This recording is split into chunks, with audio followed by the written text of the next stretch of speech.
पता है हर बॉलीवुड एक्टर ये समझ लो कि 90% तंत्र से जुड़े हैं। को स्थिर रहना है, दुनियादारी में टिकना है और टिका ऐसे नहीं जा सकता। बिना तंत्र के आप नहीं टिक सकते, ये सत्य है।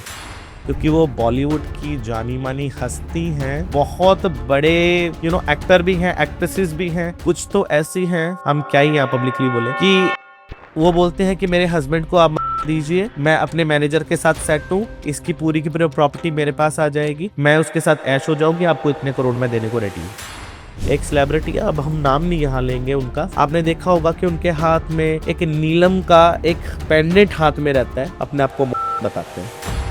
कई लोग ऐसे आते हैं कि उसकी फिल्म है, वो उसको नहीं, मुझे ही मिलनी चाहिए। आप दिमाग पे ऐसा करिए कि वो मुझे ही फिल्म साइन करे, दूसरे एक्टर को वो हटा दे, उसके ऊपर आप ऐसा कुछ कर दीजिए वो बीमार पड़ जाए। होता है ये सब। बहुत ज्यादा होता है। तो जब आते हैं ऐसे एक्टर्स तो आप क्या करते हो उनके साथ? एक लड़का था, उसकी गर्लफ्रेंड ने उससे शादी के लिए 5 साल से उनका अफेयर चल रहा होगा आपस में ना, तो शादी के लिए उसको बोला, उस लड़के ने टाइम पे मना कर दिया। हुआ क्या कि उस लड़की ने सुसाइड अटेम्प्ट किया और आफ्टर उस लड़के को नोचना चालू कर दिया। नोचना कैसे चालू कर दिया? तो उसकी के बाद क्या सीन होता है उनके घर में, तंत्र शास्त्र में जो ग्रंथ हैं कि बार बार डाकनी से बचने के तरीके बताए गए, क्योंकि डाकनी साधकों के लिए सबसे ज्यादा हानिकारक बोली गई है। इसमें से जो सबसे भयंकर होते हैं वो हाकनी, जो आपको हाँक लेती है। जब कैलाश पे कोई स्त्री भी नहीं थी, शिव के साथ कौन रहा करते? भूत, प्रेत, यक्ष, गंधर्व, किन्नर, ये सब भगवान शिव के साथ रहा करते। को पता है ये जो पॉडकास्ट है ना, ये एक्चुअली मूर्खों के समझ में नहीं आएगा। तो गुरु रुद्रतारा जी, फाइनली हमारे पॉडकास्ट में आने के लिए आपका बहुत बहुत धन्यवाद जी, इतनी मशक्कत के बाद आप फाइनली हमारे लिए समय निकल कर आए। आपने लगता है अरदास लगाई होगी देवी माँ को ना। अब देखिए उनकी कृपा है शायद। जी, हो सकता पहले तो बहुत बहुत धन्यवाद हमारे रहस्यमय पॉडकास्ट के लिए। है। जी, भगवती की कृपा है। जी, आप पंजाब में रहते हैं, पंजाब से आपके रूट्स पंजाब से हैं। जी, कैसे पंजाब का माहौल कैसा है और पंजाब में तंत्र विद्या किस तरीके से है? आप जिस क्षेत्र का खाते हैं, आप जिस क्षेत्र में रहते हैं, आप उस क्षेत्र के बारे में किस प्रकार से बात कर सकते हैं? जो भूमि आपको खाने के लिए दे रही है, रहने के लिए आपको शेल्टर दे रही है, राइट, और लोगों का आपको प्यार मिल रहा है, आप उस भूमि को क्या बोलोगे? पंजाब जैसा कोई प्रदेश नहीं हो सकता और पंजाब जैसे अच्छे लोग किसी प्रदेश में नहीं हो सकते। बात आ जाए तंत्र के नजरिए की, तंत्र का नजरिया हर व्यक्ति का अपना अलग है। सिर्फ ये बात पर्टिकुलरली पंजाब की नहीं है, लगभग आप इंडिया छोड़िए, पूरे वर्ल्ड के अंदर तंत्र के ऊपर अपना हर व्यक्ति का अपना एक अलग नजरिया है। कोई तंत्र को पॉजिटिव मानता है, कोई नेगेटिव मानता है। शाक्तों से पूछेंगे तो बोलेंगे कि तंत्र परंपरा हमारी भगवती से जुड़ी है। वहीं आप शैवों से पूछेंगे तो बोलेंगे कि तंत्र तो आए हमारे भगवान शिव के मुख से। वही सतत्वों को पूछेंगे, आपका बोलेंगे, वो बोलेंगे हरे राम हरे कृष्ण काम जो है जाप करके जी, हम तो राम नाम का भजन कर रहे हैं, हमें तंत्र से लेना देना कुछ नहीं है। तो हर एक का अपना एक नजरिया है। तंत्र का उससे लेना देना कुछ नहीं है, या पंजाब के लोगों का उससे कुछ लेना देना कुछ नहीं है। हर व्यक्ति का, हर प्रांत का, हर प्रदेश से जुड़े व्यक्ति का तंत्र के साथ अपना एक संबंध है ना। तो उस संबंध के बीच की जो कड़ी है वो कौन है? जो इस तंत्र का प्रचार कर रहा है, चाहे वो शाक्त धर्म से जुड़ा हो, कोई तांत्रिक हो, है ना, या शैव धर्म का पालन करने वाला कोई अघोरी हो, कपालिक हो, है ना, या फिर भगवती का गुणगान करने वाला मंदिर के अंदर बैठा कोई पुजारी हो, या फिर आम जीवन के अंदर भी आप भी बैठे हो, आप भी तंत्र का प्रचार कर रहे हो। पूछो कैसे? कैसे सांस ले रहे हो, क्या है ये? श्वास तंत्र है। तंत्र है ये? और क्या है? आप पढ़ सकते हो, आप हिंदी वोकैबुलरी में, आप इसको श्वास तंत्र ही बोला जाता है। श्वास तंत्र? जी, आप हाथ पकड़ोगे, क्या है? नाड़ी तंत्र है। पेट पकड़ोगे, क्या है? पाचन तंत्र है। तो तंत्र कहाँ नहीं है? तंत्र तो आपके अंदर भी है, देखने का नजरिया है। आपने तो अभी तक देखा नहीं ना। तो हम सबसे तांत्रिक हैं। सब जन्मजात तांत्रिक है। तंत्र तो हर चीज में है। तंत्र मीन्स अ सिस्टम। इंग्लिश में इसका मीनिंग क्या होता है? सिस्टम। सिस्टम को सिस्टमैटिकली करने वाला, इट्स अ तांत्रिक। Simple as well. सिर्फ भाषा का अनुवाद है, अदरवाइज भक्ति के नियम है कुछ। भक्ति के नियमों को, भक्ति को कोडिंग करने वाला कौन है? तांत्रिक। तो नियम के अनुसार, कायदे कानूनों के अनुसार जो व्यक्ति चल रहा है वो व्यक्ति गलत है, या कानून की उल्लंघना करने वाला व्यक्ति आपकी दृष्टि में गलत है? ओके। अब आप बताइए, तांत्रिक आपकी दृष्टि में गलत है या तंत्र आपकी दृष्टि में गलत है? ये मैं आपसे प्रश्न पूछना चाहूंगा। मुझे तो लगता है इंसान का नियत से पता चलता है। इंसान अगर एक डॉक्टर है, अगर डॉक्टर अच्छे इलाज के लिए कर रहा है, किसी का किडनी निकाल कर बेच रहा है, तो उसकी नीयत पर है। तो मुझे भी लगता है कि हर तांत्रिक की नीयत पे बात होती है कि वो क्या करना चाहता है। सेम चीज ही है। कुछ अच्छा करते हैं, कुछ बुरा भी करते हैं। क्योंकि तंत्र तो सबके लिए समान है ना। तंत्र तो ये थोड़ी देख रहा है, तंत्र थोड़ी देख रहा है ये कि अच्छा हो रहा है या बुरा हो रहा है। ये तो करने वाला देख रहा है कि इसका प्रभाव क्या आएगा, है ना। जी जी तो इसलिए तंत्र को तो बुरा नहीं कह सकते, तंत्र के नजरिए को नहीं बोल सकते। हर व्यक्ति के अंदर तंत्र है, हर व्यक्ति तंत्र से जुड़ा है। सिर्फ पंजाब प्रदेश की आपने बात की थी, पंजाब नहीं अपितु पूरा विश्व ही तंत्र से जुड़ा हुआ है।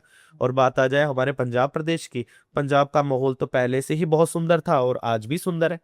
जी हमेशा चंगासी। जी, चंदासी और चंदाई रहना। बढ़िया। जी अभी हम इस बातचीत से पहले जब हमारे सामने कैमरा नहीं लगा था, आपने लता साधना के बारे में बात करी थी। जी। क्या है ये लता साधना? लता साधना एक कॉन्सेप्ट है हम्म साधक और साधिका का आपस में। हम्म यदि साधक है, हमारे यहाँ साधक को और साधिका के मध्य ना एक और संबंध होता है, वो था कुल नायिका का। अगर मान लो कि कोई साधक है, राइट, तो वो कुल नायिका के माध्यम से अखिल नायिका को प्राप्त करने की कोशिश करता है। अखिल नायिका यानी ब्रह्म की नायिका, पूरे ब्रह्मांड पूरे विश्व की नायिका, अर्थात आदि पराशक्ति भगवती स्वयं ललिता महात्रिपुर सुंदरी। आपने देखा होगा कुछ कॉन्सेप्शंस के अंदर कि श्री रामकृष्ण परमहंस जी माँ शारदा को स्वयं भगवती के रूप में पूजा किया करते हैं ना उनकी, जी जी और उनके स्वरूप में माँ भगवती उन्हें दर्शन भी दिया करती जी है ना। हम्म तो लता साधना का कॉन्सेप्ट ही ऐसा है कि अखिल जो कुल नायिका है, कुल नायिका के माध्यम से अखिल नायिका की प्राप्ति करना। एक नारी का जो एक शरीर है मूल रूप में वो प्रकृति के समान उस वेशभूषा के अंदर बना है कि वो उत्पत्ति कर सकता है। बोलता है ना कि उत्पत्ति स्थिति रुद्राय बम हरि हर हराय त्रिगुणात्मिका है। बोलता उत्पत्ति करने वाली से कौन कौन पैदा हुआ है? ब्रह्मा विष्णु शिव ब्रह्म हरि हर हराय। इसमें हरि भी बोला गया, हर को भी बोला गया, हराए जो उनके बाद भी आए और जो आने वाले भी हैं। सृजन करता तो एक ही है ना, आएगा तो एक ही पार्ट से ना। तो वो पार्ट क्या कहाँ है, किस स्थान पे स्थित है? स्वयं देवी कामाक्षी। तो उससे उत्पन्न उससे ऊपर कौन हो सकता है? तो साधक माध्यम बनाते हैं भगवती तक स्वयं को पहुंचाने के लिए। तो उसके लिए कुल नायिका का चयन किया जाता है। कुल नायिका का चयन करने के लिए उसके अंदर कुछ विशेष लक्षणों को देखा जाता है कि वो साधिका बनने के योग्य है या नहीं है, उसके अंदर वो विशेषताएं हैं या नहीं है। उसके पहले कई कठोर प्रैक्टिसेस होती हैं। जैसे मान लो आप अलग रूम में बैठ गए, साधिका अलग रूम में बैठ गई, आप लोगों ने कितने मंत्र जाप किए, उसकी चैंटिंग की जो काउंटिंग है वो सेम होना चाहिए। आपने उस टाइम के दौरान कितने बार आपने ब्रीथिंग ली, कितने बार सांस छोड़ा और अंदर लिया, उसकी जो काउंटिंग है वो सेम होनी चाहिए। आपका हार्ट कितनी बार उस टाइम के दौरान धड़का, उसकी काउंटिंग सेम होनी चाहिए। तो इस प्रकार की कठिन पर परीक्षाओं को देने के उपरांत एक जो साधिका है उसे कुलनायिका की उपाधि दी जाती है।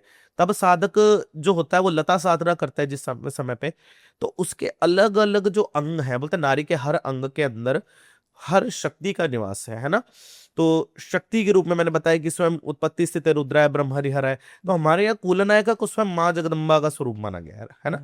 तो नारी के वो दिग वस्त्राम करवा के, है ना, घोर रूपा दिगंबरा। आपने भगवती के ध्यान में भी सुना है कि भगवती आडंबरतावाद को नहीं मानती, पाखंडतावाद को नहीं मानती। भगवती के अनुसार तो जो ये वस्त्र है ये भी आडंबरतावाद का प्रतीक है, क्योंकि हम जब भगवती की कोख से उत्पन्न हुए, माँ हमारी माँ भी हमारी भगवती है, जननी भी भगवती है ना। जब कोख से उत्पन्न हुए थे ये सब पहन के आए थे क्या? नहीं। तो वही एक कंडीशन लेके आनी पड़ती है, अर्थात उसी वॉर्म के द्वारा उसी अपनी प्रकृति को समझना कि मैं कहां से उत्पन्न हुआ था, मेरी उत्पत्ति का कारक क्या है ना। तो अलग अलग अंगों का न्यास करते हुए, पूजन करते हुए, है ना, अंत अखिल नायिका की प्राप्ति की जाती है। अखिल नायिका अर्थात स्वयं माँ आदि पराशक्ति। तो उसके लिए जो माध्यम बनाया जाता है वो कुल नायिका को बनाया जाता है, और इस पूरे प्रोसेस को कहा जाता है लता साधना। इसके बारे में मैं ज्यादा डीपली आपको नहीं बताऊंगा, क्योंकि अगर बताऊंगा तो शायद रिस्ट्रिक्शंस लग जाएंगे कुछ। अच्छा। हाँ, क्योंकि इसमें कुछ डीप मेडिटेशंस होती हैं जो पब्लिकली शायद बताना भी ठीक नहीं है, क्योंकि पुराने साधक हैं वो जानते हैं कि इसके आगे हम क्या बोलना चाहते हैं, राइट। तो जानकार जो साधक है वो भी जानते हैं कि इसके आगे हम क्या बोल सकते हैं। तो इसलिए हम उस टॉपिक को नहीं बोलेंगे, लोगों को जानने के लिए, क्योंकि आपकी ऑडियंस है, हर तरीके के लोग देखते हैं, उनके लिए जानना इतना बहुत है कि लता साधना का कॉन्सेप्शन इस प्रकार से होता है कि एक कुल नायिका के माध्यम से अखिल नायिका की प्राप्ति करना। This is the basic concept. उससे होता क्या है, उससे क्या प्राप्ति होती है? मोक्ष, आप उत्पन्न हुए थे जिस टाइम पे, जी आपने सोचा था कि आप क्या बनेंगे? आज आप एंकर बन के बैठे हो, सोचा था? नहीं ये आपका खुद का चयन था ना। परंतु इस सब के बाद क्या ये एंकर ही आपके साथ जाएगी हमेशा के लिए, या माइक आपके साथ हमेशा के लिए जाएंगे? एक सत्य हमारे गुरु बोला करते, बोलते हैं जीना झूठ है और मरना सत्य है। ये तो किसी को भी जो है नहीं जाएगा। बिल्कुल बोलते हैं इंसान भी पैदा होता है, बच्चे पैदा करता है और मर जाता है, राइट? तो हम में और पशुओं में अंतर क्या हुआ? एक इंसान है, बच्चे पैदा कर रहा है, मर रहा है, पशु भी सेम ही कर रहा है, तो हमारे बीच क्या अंतर हुआ? हमारी तो फिर दोबारा वही 84 की जोन में हम तो फिर फंस गए ना। जी 84 लाख योनियां भुगत के बोलते हैं कि मनुष्य की जोनी मिले, उसमें भी अगर हम हमारे मुंह से राम नाम ना भजन कर सके, तो ऐसे मुख का क्या फायदा? जी ऐसे मन का क्या फायदा जिस मन के अंदर भगवती का नाम ही ना बच सका? तो इसलिए इंपॉर्टेंस ही जरूरी है। इसकी प्राप्ति का आधार है मोक्ष प्राप्त करना, ताकि हम इस 84 के बंधन से मुक्त हो करके अंत भगवती चरणों में विलीन हो जाए। क्योंकि बार बार हमें मनुष्य रूप में हमें ना लेना पड़े, क्योंकि बोलते हैं आत्मा का जो ट्रैवल करने का जो माध्यम है वो तो शरीर ही है ना। जी एक आत्मा के लिए तो एज ए शरीर, आत्मा बोलता है बार बार शरीर बदलती है, लेकिन आत्मा तो अमर है ना। आत्मा को आत्म पिता क्यों नहीं बोला गया, माँ ही क्यों बोला गया?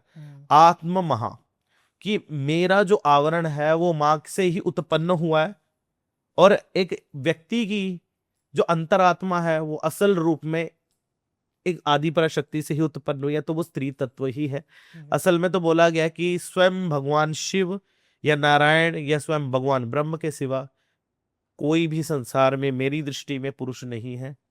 हर कोई उस आत्मा तत्व से ही उत्पन्न हो रहा है, और आत्मा तत्व का ही कर्म भोग रहा है, और अंत जा भी रहा है अपने कर्म में। लेकिन इस कर्म के दौरान यदि हम 2 शब्द राम नाम के यदि हम भज लें, तो शायद हमारी आत्मा को इस पीड़ा से जो है मुक्ति हमें मिल जाए, जो आने वाले समय में शायद हमें ना भोगनी पड़े। ओके ये इंपॉर्टेंट है। जी जी ये जो तंत्र विद्या है ना, मतलब मैंने जितना भी देखा है लोगों को भी, जी। लोग कहीं ना कहीं डरते जरूर हैं, मतलब ऐसा इमेज बना के रखा गया है तंत्र का। आप जिसको कंट्रोल नहीं कर सकते आप उसको बदनाम कर देते हैं, ये सबसे बड़ी जो है क्वालिटी है लोगों की, है ना। ये सच्चाई है। आपको पता है कि आप सामने वाले व्यक्ति की तरह आप बन नहीं सकते, आपको पता है कि सामने वाले व्यक्ति की प्रतिष्ठा आपको प्राप्त नहीं हो सकती, जी आपको पता है कि आप उसके बराबर आप कुछ भी नहीं कर सकते, आपको पता है कि आप कुछ नहीं कर सकते, तो आप एक ही काम करोगे, आप उसकी प्रतिष्ठा है उसको आप कलंकित करने की कोशिश करोगे, और ये लोगों की रियलिटी है, सच्चाई है। क्योंकि लोग जिसे पसंद नहीं करते उसे फिर नापसंद करते, लेकिन इग्नोर नहीं कर सकते। सबसे बड़ी बात है, आपके 2 पक्ष हो सकते हैं किसी के साथ भी, मेरे साथ भी 2 पक्ष हो सकते हैं, दर्शकों के भी 2 पक्ष हो सकते हैं। जी या तो बोल सकते हैं या तो मेरे पक्ष हो सकते हैं या मेरे प्रतिपक्ष हो सकते हैं। जो पक्ष वाले होंगे वो बोलेंगे कि हाँ ठीक है, रुद्र तारा की बात बिल्कुल ठीक है ना।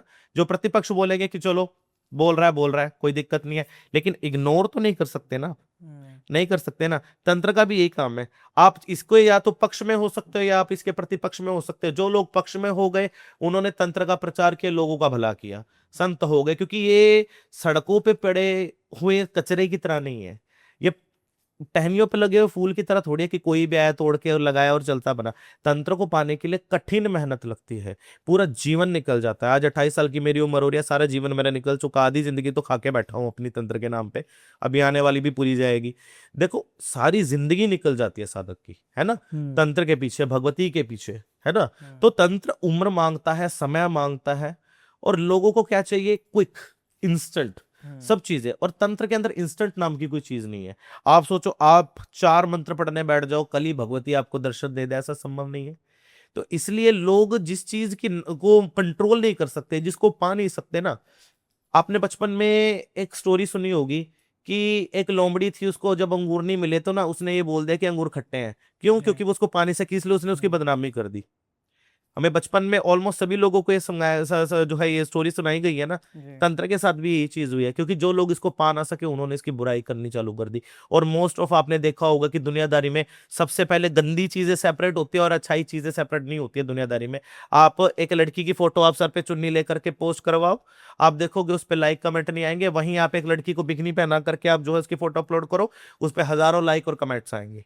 क्योंकि वो गंदगी दुनियादारी में, बोलते हैं ना कि कीच कीच को आकर्षित करता है ना। वो चुंबकीय बल होता ही होता है कि जिस व्यक्ति के मन में अगर वैसी धारणा चल रही हो और ऊपर सामने से उसको मसाला ऐसा मिल जाए, क्या वो छोड़ेगा? नीचे कमेंट भी करेगा और लाइक भी करके जाएगा। तो यहां से ये पता चलता है कि मोस्ट ऑफ लोगों का ध्यान किस तरफ है, और संत समाज डरता किस बात से है कि जो समाज के अंदर फैली हुई ये नकारात्मकता है इसको हमें सकारात्मकता में परिवर्तित करना है, बशर्ते जो चीजों के ऊपर आज लोग कलंकित जिसको कर रहे हैं असल में वो चीज वैसी नहीं है जैसे आपको बताई है दिखाई जा रही है। असल में आप जब तक जानोगे नहीं तब तक मानोगे नहीं, अगर जानोगे तभी तो मानोगे ना। तो यही कॉन्सेप्शन है तंत्र का आज के टाइम में। बस मैंने आपको सिंपल बताया कि समाज के अंदर जो सबसे पहले बुरी चीजें होती हैं वो सबसे पहले सेपरेट होंगी और अच्छी चीजें हमेशा चुप होके रहेंगी। बस सिंपल है। अभी आपने कमेंट की बात की ना, मुझे ऐसे ही मैं आपकी वीडियोस देख रहा था, बिल्कुल। बहुत लोगों के अच्छे बहुत बढ़िया कमेंट्स भी थे, कुछ लोग के बहुत ऐसे भी थे कि फ्रॉड हाँ, है ऐसे। बिल्कुल बिल्कुल बिल्कुल। मैं तो बोलता हूँ थैंक यू सो मच, क्योंकि आप मेरे या तो पक्ष में हो सकते हो प्रतिपक्ष में हो सकते हैं, इग्नोर कहाँ कर पाए आप मुझे, नहीं कर पाए ना। तो यही चीज तंत्र का भी है। तंत्र से जुड़ा कोई भी व्यक्ति है, आप उसके पक्ष में हो सकते हैं या प्रतिपक्ष में हो सकते हैं, लेकिन आप उसको इग्नोर नहीं कर सकते। तंत्र को भी आप इग्नोर नहीं कर सकते। आपको पता था या नहीं पता था, आपके बॉडी के पार्ट्स तक के अंदर तंत्र चल रहा है, मैंने अभी आपको बताया, राइट। तो आप इग्नोर कर पाए नहीं कर पाए, क्योंकि ये आपका पार्ट ऑफ अ लाइफ है। जैसे हवा पानी हमारी जरूरत है, तंत्र भी हमारी जरूरत है, लेकिन उसका मिसकंसेप्शंस ज्यादा है दुनियादारी के बीच में। लोगों का बताया हुआ देखा हुआ नजरिया थोड़ा अलग है। ये अब कुछ नहीं है। तो फिर आपके आपके आसपास आपके कितने सारे शिष्य होंगे, उनको आप सिखाते हैं, या फिर ऐसे कुछ कहानी आप मुझे बता सकते हैं जहाँ पे आपको बड़ा ही इंटरेस्टिंग लगा कि इसकी मैंने मदद की और तंत्र से इसको मैंने सही किया या जिस तरीके से उनको हील किया, तो उसके लिए आपको बहुत प्राउड फील हो ऐसा? ज्यादा कुछ नहीं बोल सकता, छोटे से कुछ चीजें आपको बताता हूँ। जी। अभी रिसेंटली ही कुछ टाइम पहले की बात है। एक लड़का था, उसकी गर्लफ्रेंड ने उससे शादी के लिए 5 साल से उनका अफेयर चल रहा होगा आपस में ना, जी। तो शादी के लिए उसको बोला कि मुझे शादी करना है तुमसे एंड ऑल। तो उस लड़के ने टाइम पे मना कर दिया, शायद हो सकता है फैमिली प्रेशर हो या कोई भी रीजन हो उसका। जी। तो हुआ क्या कि उस लड़की ने अटेम्प्ट किया अच्छा। और आफ्टर साइड उस लड़के को नोचना चालू कर दिया। नोचना कैसे चालू कर दिया मतलब? वो मरी ही उस लड़के का फोटो लेके हाथ में थी, उसके कपड़े लेके हाथ में मरी थी कि आज तू अगर मेरा नहीं हो सकता तो मैं तुझे भी नहीं रहने दूंगी। बोलते हैं जब उसके हाथ में जिस समय उसने हैंग किया था, उसकी जीभ बाहर थी, उस पे से खून था, और वो जो मतलब था वो अपने यहाँ बांधा हुआ था उसने, उसके ऊपर पूरा था उस लड़के के कपड़े के ऊपर, वहां से जुड़ाव हो गया, राइट। तो उसकी डेथ के बाद क्या सीन होता है उनके घर में कि लड़के की पूरी बॉडी के ऊपर स्क्रैचेस, अगर आप देखते ना उसका हाल आप बोलोगे क्या, पूरी बॉडी पे स्क्रैचेस, लाइक जैसे जानवर ने उसको नोच रखा हो। हाँ उसके मतलब उसने जब कपड़े उतार के मैं देखा, हम देख के हैरान हो गया, हमें लगा कि शायद खुद ने किया होगा इसने, क्योंकि इतने बुरे तरीके से तो ऑब्वियसली वो बोलता रात भर उसको सोने नहीं दिया करती, परेशान किया करती। चलो इस चीज के होते हैं कुछ फॉर्मूलाज, हमने वो बताया उसको, कुछ रेमेडीज दी, ठीक हो गया वो। आज माता रानी की कृपा से नॉर्मली अपना जीवन जी रहा है ना। तो किसी की लाइफ बर्बाद हो रही है, कोई व्यक्ति अगर परेशान है, अगर उससे हम किसी को हील कर पाए तो ये हमारे लिए कितनी खुशी की बात है। सो बेसिकली आपने जैसे मुझे बताया था कि हज़ारों में आपके सामने आते हैं लोग जानने के लिए या फिर आपसे मदद मांगते हैं। बिल्कुल। कैसा लगता है हर दिन इतनी भीड़ होती है और सबकी आप मदद करते हो? अच्छा नहीं लगता है सच बोलूं तो, क्योंकि ये वो लोग हैं जो सीरियसली परेशान हैं और वो परेशानी के कारण मेरे पास आए हैं। आपको कैसा लगेगा कि जिस समय आप सुबह उठ के बाहर अपने घर के बाहर जा रहे हो और उसमें भीड़ हो, बहुत लोगों की भीड़ हो, और आधे से ज्यादा पब्लिक रो रही हो। बोलते हैं एक सीता माता के रोने से रावण की सोने की लंका को आग लग गई थी। जी। सिर्फ एक सीता माता के रोने से। हमारे यहाँ तो कितनी सारी माताएं यहाँ की रोती हैं, कोई किसी परेशानी से परेशान है, कोई किसी परेशानी से परेशान है। आप समझ सकते हो कि हमारी मेंटेलिटी पे इसका क्या प्रभाव पड़ता होगा। सुबह सुबह उठ के आप किसी का रोता हुआ चेहरा देखो, क्योंकि पता है हम लोग जिस समय रात को सोते भी हैं तो ये प्रार्थना करके सोते हैं कि हे माता, कि जीवन में लोगों के ज्यादा से ज्यादा खुशियां दे, क्योंकि अगर ये लोग खुश होंगे ना तो शायद हमें बैड लक का मुंह नहीं देखना पड़ेगा, जो सबसे बड़ी बात है। क्योंकि मुझे बैड लक लगता है ये सब चीजें, है ना। वो मैं समझ सकता हूँ, वो सच में परेशान है इसलिए वो लोग रो रहे हैं। वो इसलिए रो रहे हैं ताकि उनको एक राहत की, है ना, मिल जाए, कहीं ना कहीं उनको एक उम्मीद दिखती है, इसलिए वो लोग रो रहे हैं। और अपनी समस्याओं से ऑलरेडी परेशान है इसलिए रो रहे हैं। और मुझे ये लगता है कि शायद हे माता रानी इन सब के कष्ट मेरे ऊपर आ जाए, कोई टेंशन नहीं है, ये लोग ठीक हो जाए कहीं ना कहीं। ये हर रोज का प्रार्थना होता है, क्योंकि अगर वो लोग ठीक होंगे तो ऑब्वियसली मैं भी ठीक हो जाऊंगा। आप किसी के लिए अच्छा मांगोगे तो आपके लिए भी अच्छा हो ही जाएगा, तो मुझे ऐसा लगता है। क्योंकि खुद की तो मेरी कोई इच्छा है नहीं शायद। माँ से सिर्फ 2 चीजें ही मांगी थी जीवन के बीच में। ज्ञान मांगा था, गुरु की कृपा से मिला। स्थान मांगा था, मैंने स्वयं दिया। तीसरा वैराग्य मांगा। अब देखो कब सन्यास दिलवाएगी। बस सन्यास लेना अब तो। हाँ, सन्यासी लेना है। बिल्कुल। क्या करना है दुनियादारी का, बहुत देख लिया। अब इच्छा नहीं है। अब तो ये है किसी देवी स्थान पे जाऊं, कुटिया बनाऊं और अपना जय माता दी करूं, किसी से बात ही ना करूं। शामशाविका देवी के बारे में। शमशांबिका देवी है शशान और शशान आलय वास्ते, जो मुख्य शमशान का जिसका काउंटरिंग जिसके हाथ में होता है, जो मेन मैनेजमेंट करती है कि कौन आ रहा है कौन जा रहा है, कब आएगा, कैसे आएगा, क्या हो सकता है, कौन सी देवी जाएगी, कौन किसके स्थान पे जाएगी, वो सब सबका जो मैनेजमेंट कैलकुलेशन रहता है वो हैंड ओवर होता है हाँ। शमशांबिका के। ओके। जी। उनके बारे में भी लोग उनकी पूजा करते हैं। उनकी जी। क्या है ये, उसका पूरा मुझे प्रोसेस। तांत्रिक लोग इसलिए करते हैं ताकि तंत्र की प्राप्ति शीघ्रता से हो। आप हम्म। बैंक में जाएंगे, आप मैनेजर को ही पकड़ेंगे ना जाकर के कि सर मुझे लोन दे दीजिए, जी। तो बस वो मैनेजर ही है ओ। शमशान की। तो अगर आपको कुछ चाहिए, है ना, लोन लेकर के अगर आप कुछ खेती करते हैं या आप कोई बिजनेस करते हैं, तो आप उसकी आप उसकी फैसिलिटीज लोगों को दे सकते हैं ताकि लोगों का भला हो सकता है ना। तो शमशान के अंदर भी जाकर के अगर आप साधना कर रहे हैं तो पहले परमिशन शामशामिका की ही लेनी पड़ेगी आपको। अच्छा। अगर उसने अप्रूवल किया आपको, यस किया, तो आपको सिद्धि प्राप्त होगी और आप लोगों का भला कर सकते हो। तो इसलिए लोग इसके साथ वर्कशिप करते हैं, ज्यादातर तांत्रिक लोग करते हैं, बेसिकली आम दुनियादार नहीं करते हैं। नहीं करती। ये भी प्रारब्ध है ना, अगर कोई किसी को अगर कोई तंत्र विद्या में आ रहा है तो ये भी प्रारब्ध होगा शायद आपका कि आपने इस विद्या को चुना है। आपको क्या लगता है? इंसान कभी तंत्र को नहीं चुनता, तंत्र ही हमेशा व्यक्ति को चुनता है, हमेशा। क्योंकि तंत्र हर किसी के भाग्य में नहीं होता। बोलते हैं भक्ति भक्ति सब कवै, भक्ति ना कर रहा कोई, भक्ति करे कोई सूरमा जात वर्ण कुल कोय। बात क्या है कि भक्ति के लिए इम्पोर्टेंस ये नहीं है कि भक्त हो। भक्त अपने आप को सभी बोलते हैं। हर व्यक्ति, रास्ते चलता व्यक्ति बोलता है कि हाँ, आप बोलते हो कि क्या हुआ, भगवान के भक्त हो। लेकिन साधक होना बहुत मुश्किल है। भक्त होना आसान है। भक्त तो बोलोगे कि मैं भगवान का भक्त हूँ, दास हूँ, मैं सब कुछ कर सकता हूँ। साधक क्या, साध रहा हूँ, कंट्रोल कर रहा हूँ मैं उसको। तुम जिसके पांव पकड़ रहे हो, मैं उसको कंट्रोल कर रहा हूँ। दैट मीन्स मैं उससे भी ऊपर होने के चक्करों में हूँ। समझ सकते हो ना। तो फिर उसकी कितनी बड़ी बैंड बजती होगी अच्छे से साधक की। तो वो सब कुछ उन सब चीजों का देख करके फिर उस चीज का जो है निर्णय लिया जाता है कि आपके अंदर वो है या नहीं है। इसलिए तंत्र साधना के लिए बोला गया कि योग्य गुरुओं के सानिध्य में करना चाहिए। अगर गलती हुई तो जान जाने का खतरा है। जी है, गलती करोगे तो जान जाने का खतरा है। लेकिन यहाँ पे मैं लोगों के बीच में डर का या भय का कोई भी स्थिति उत्पन्न नहीं करूंगा, क्योंकि देखिए तंत्र जो है वो सबके लिए है, राइट। आप नियमों की पालना करेंगे, कायदे कानूनों को मानेंगे और मन के अंदर एक धारणा रखेंगे कि तंत्र के माध्यम से मुझे किसी का बुरा नहीं करना है, और ना ही तंत्र के माध्यम से मुझे समाज के अंदर किसी भी प्रकार के दुर्विचार का या गंदे मैसेज का मुझे प्रचार करना है। सिर्फ और सिर्फ भगवती नाम का प्रचार करना है। तो इस चीज में आपकी पॉसिबिलिटीज ज्यादा होती है साधना की। क्योंकि अगर आप भक्त रहे हो और भक्त रह करके आप साधना कर रहे हो, तो वो शक्ति जो है ना, वो आपको नुकसान नहीं करेगी। क्योंकि पहले आप उसके भक्त रहे हो, प्रेम भाव के साथ आप तंत्र को जोड़ रहे हो कि ताकि मुझे माँ के दर्शन प्राप्त हो। एक तो ये हुआ, और एक हुआ कि मुझे प्राप्त करके इस पे हुकूमत करनी है और लोगों को इसके द्वारा परेशान करना है। अब दोनों में तो डिफरेंट है ना। अब भक्त जो है, जो प्रेम से पाना चाहता है माँ को, उसकी तो सुनी जाएगी। लेकिन वो जो सिर्फ शक्ति मान करके उसको साधने की कोशिश कर रहा है, तो शक्ति तो किसी के भी हाथ नहीं हुई। शक्ति तो हर चीज में, संसार के हर कण के अंदर शक्ति है। बोलता है कि हवा के अंदर भी माइक्रो एंजाइम्स है। आप ऐसे हाथ हिलाते हैं, बोलता है कितने जो है सूक्ष्म जीव मरते हैं और कितने ही इसके दौरान उत्पन्न होते हैं नहीं। माइक्रो एंजाइम्स कितने हैं हवा के अंदर, कितने सारे हैं। डर्ट मॉलिक्यूल्स है इसके अंदर, कितने सारे हैं, कितने कितने छोटे छोटे हैं। तो सबका आधार है। तो कोई व्यक्ति बोले कि मेरे से हिंसा हुई है, नहीं हुई है, नहीं, कर्म है आपके। हिंसा नाम की मेरे ख्याल से भी कोई चीज नहीं होती। हिंसा सिर्फ वाणी की हो सकती है। एक हुआ कि आप किसी व्यक्ति के लिए गलत शब्द का प्रयोग कर रहे हैं, जिसको आप जानते भी नहीं, पहचानते भी नहीं, जिसको आप मिले भी नहीं।